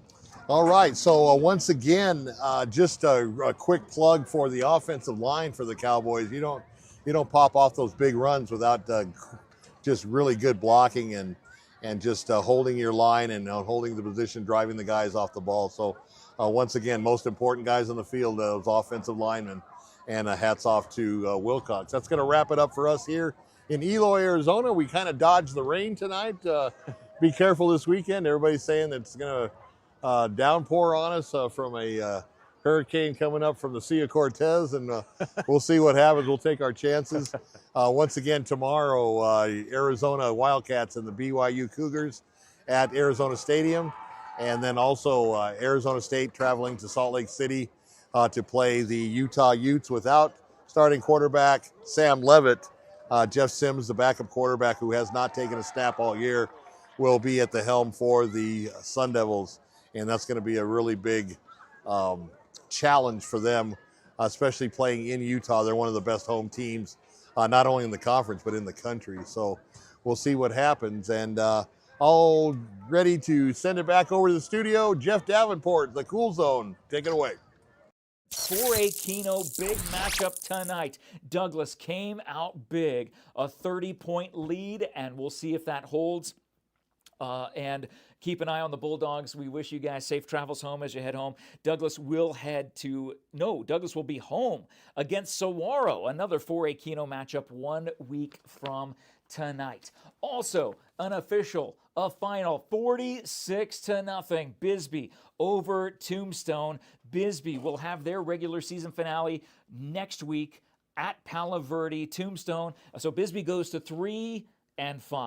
2-1 in conference. Tombstone falls to 1-6 after getting their first win last week. They go to 1-6. They will have their regular season finale versus Blvd. So all of Tombstone, go on out. Cheer on your Yellow Jackets as they will be home for their regular season finale, which will be their finale. They will not be going to the playoffs, I think it's safe to say, as Blvd will be coming to town 1 week from tonight. Yellow Jackets, you get out there and represent your town, your team, as best you know how. But congratulations to Bisbee. Safe travels home for Tombstone. Looking at the hottest team in all, we'll come back to them. Let's look at Buena getting a big win tonight, 34-0 over Vista Grande. Buena goes to 4-3 overall, 2-1 in conference. After 2 straight losses, they bounce back big. Needed this 5A Sonoran win tonight. They travel to Casa Grande next Friday at the 17th, and that is where they will hopefully go to 5-3, moving up in the PowerPoint rankings as they should.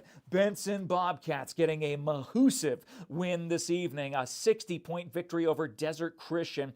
Benson goes to 5-3, 2-0 in the 2A South 2, and their regular season finale will be against division opponent right down I-10. They'll head a little bit east, about 30 miles east, and take on Willcox there in Willcox. We'll talk more about them in just a second. Valley Union Blue Devils go to 5-2 as they were hosting the 1A North Mayor Wildcats. Finish winning by 40 points, 46-6. That final is down there on the bottom. You can see that there. Valley Union's regular season finale 1 week from tonight at Valley Lutheran. So a road game as they finish their season. Another big blowout win. St. David wins 50-0 over Fort Thomas. St. David goes to 7-1, 4-0 in the 1A South 8-man. Their regular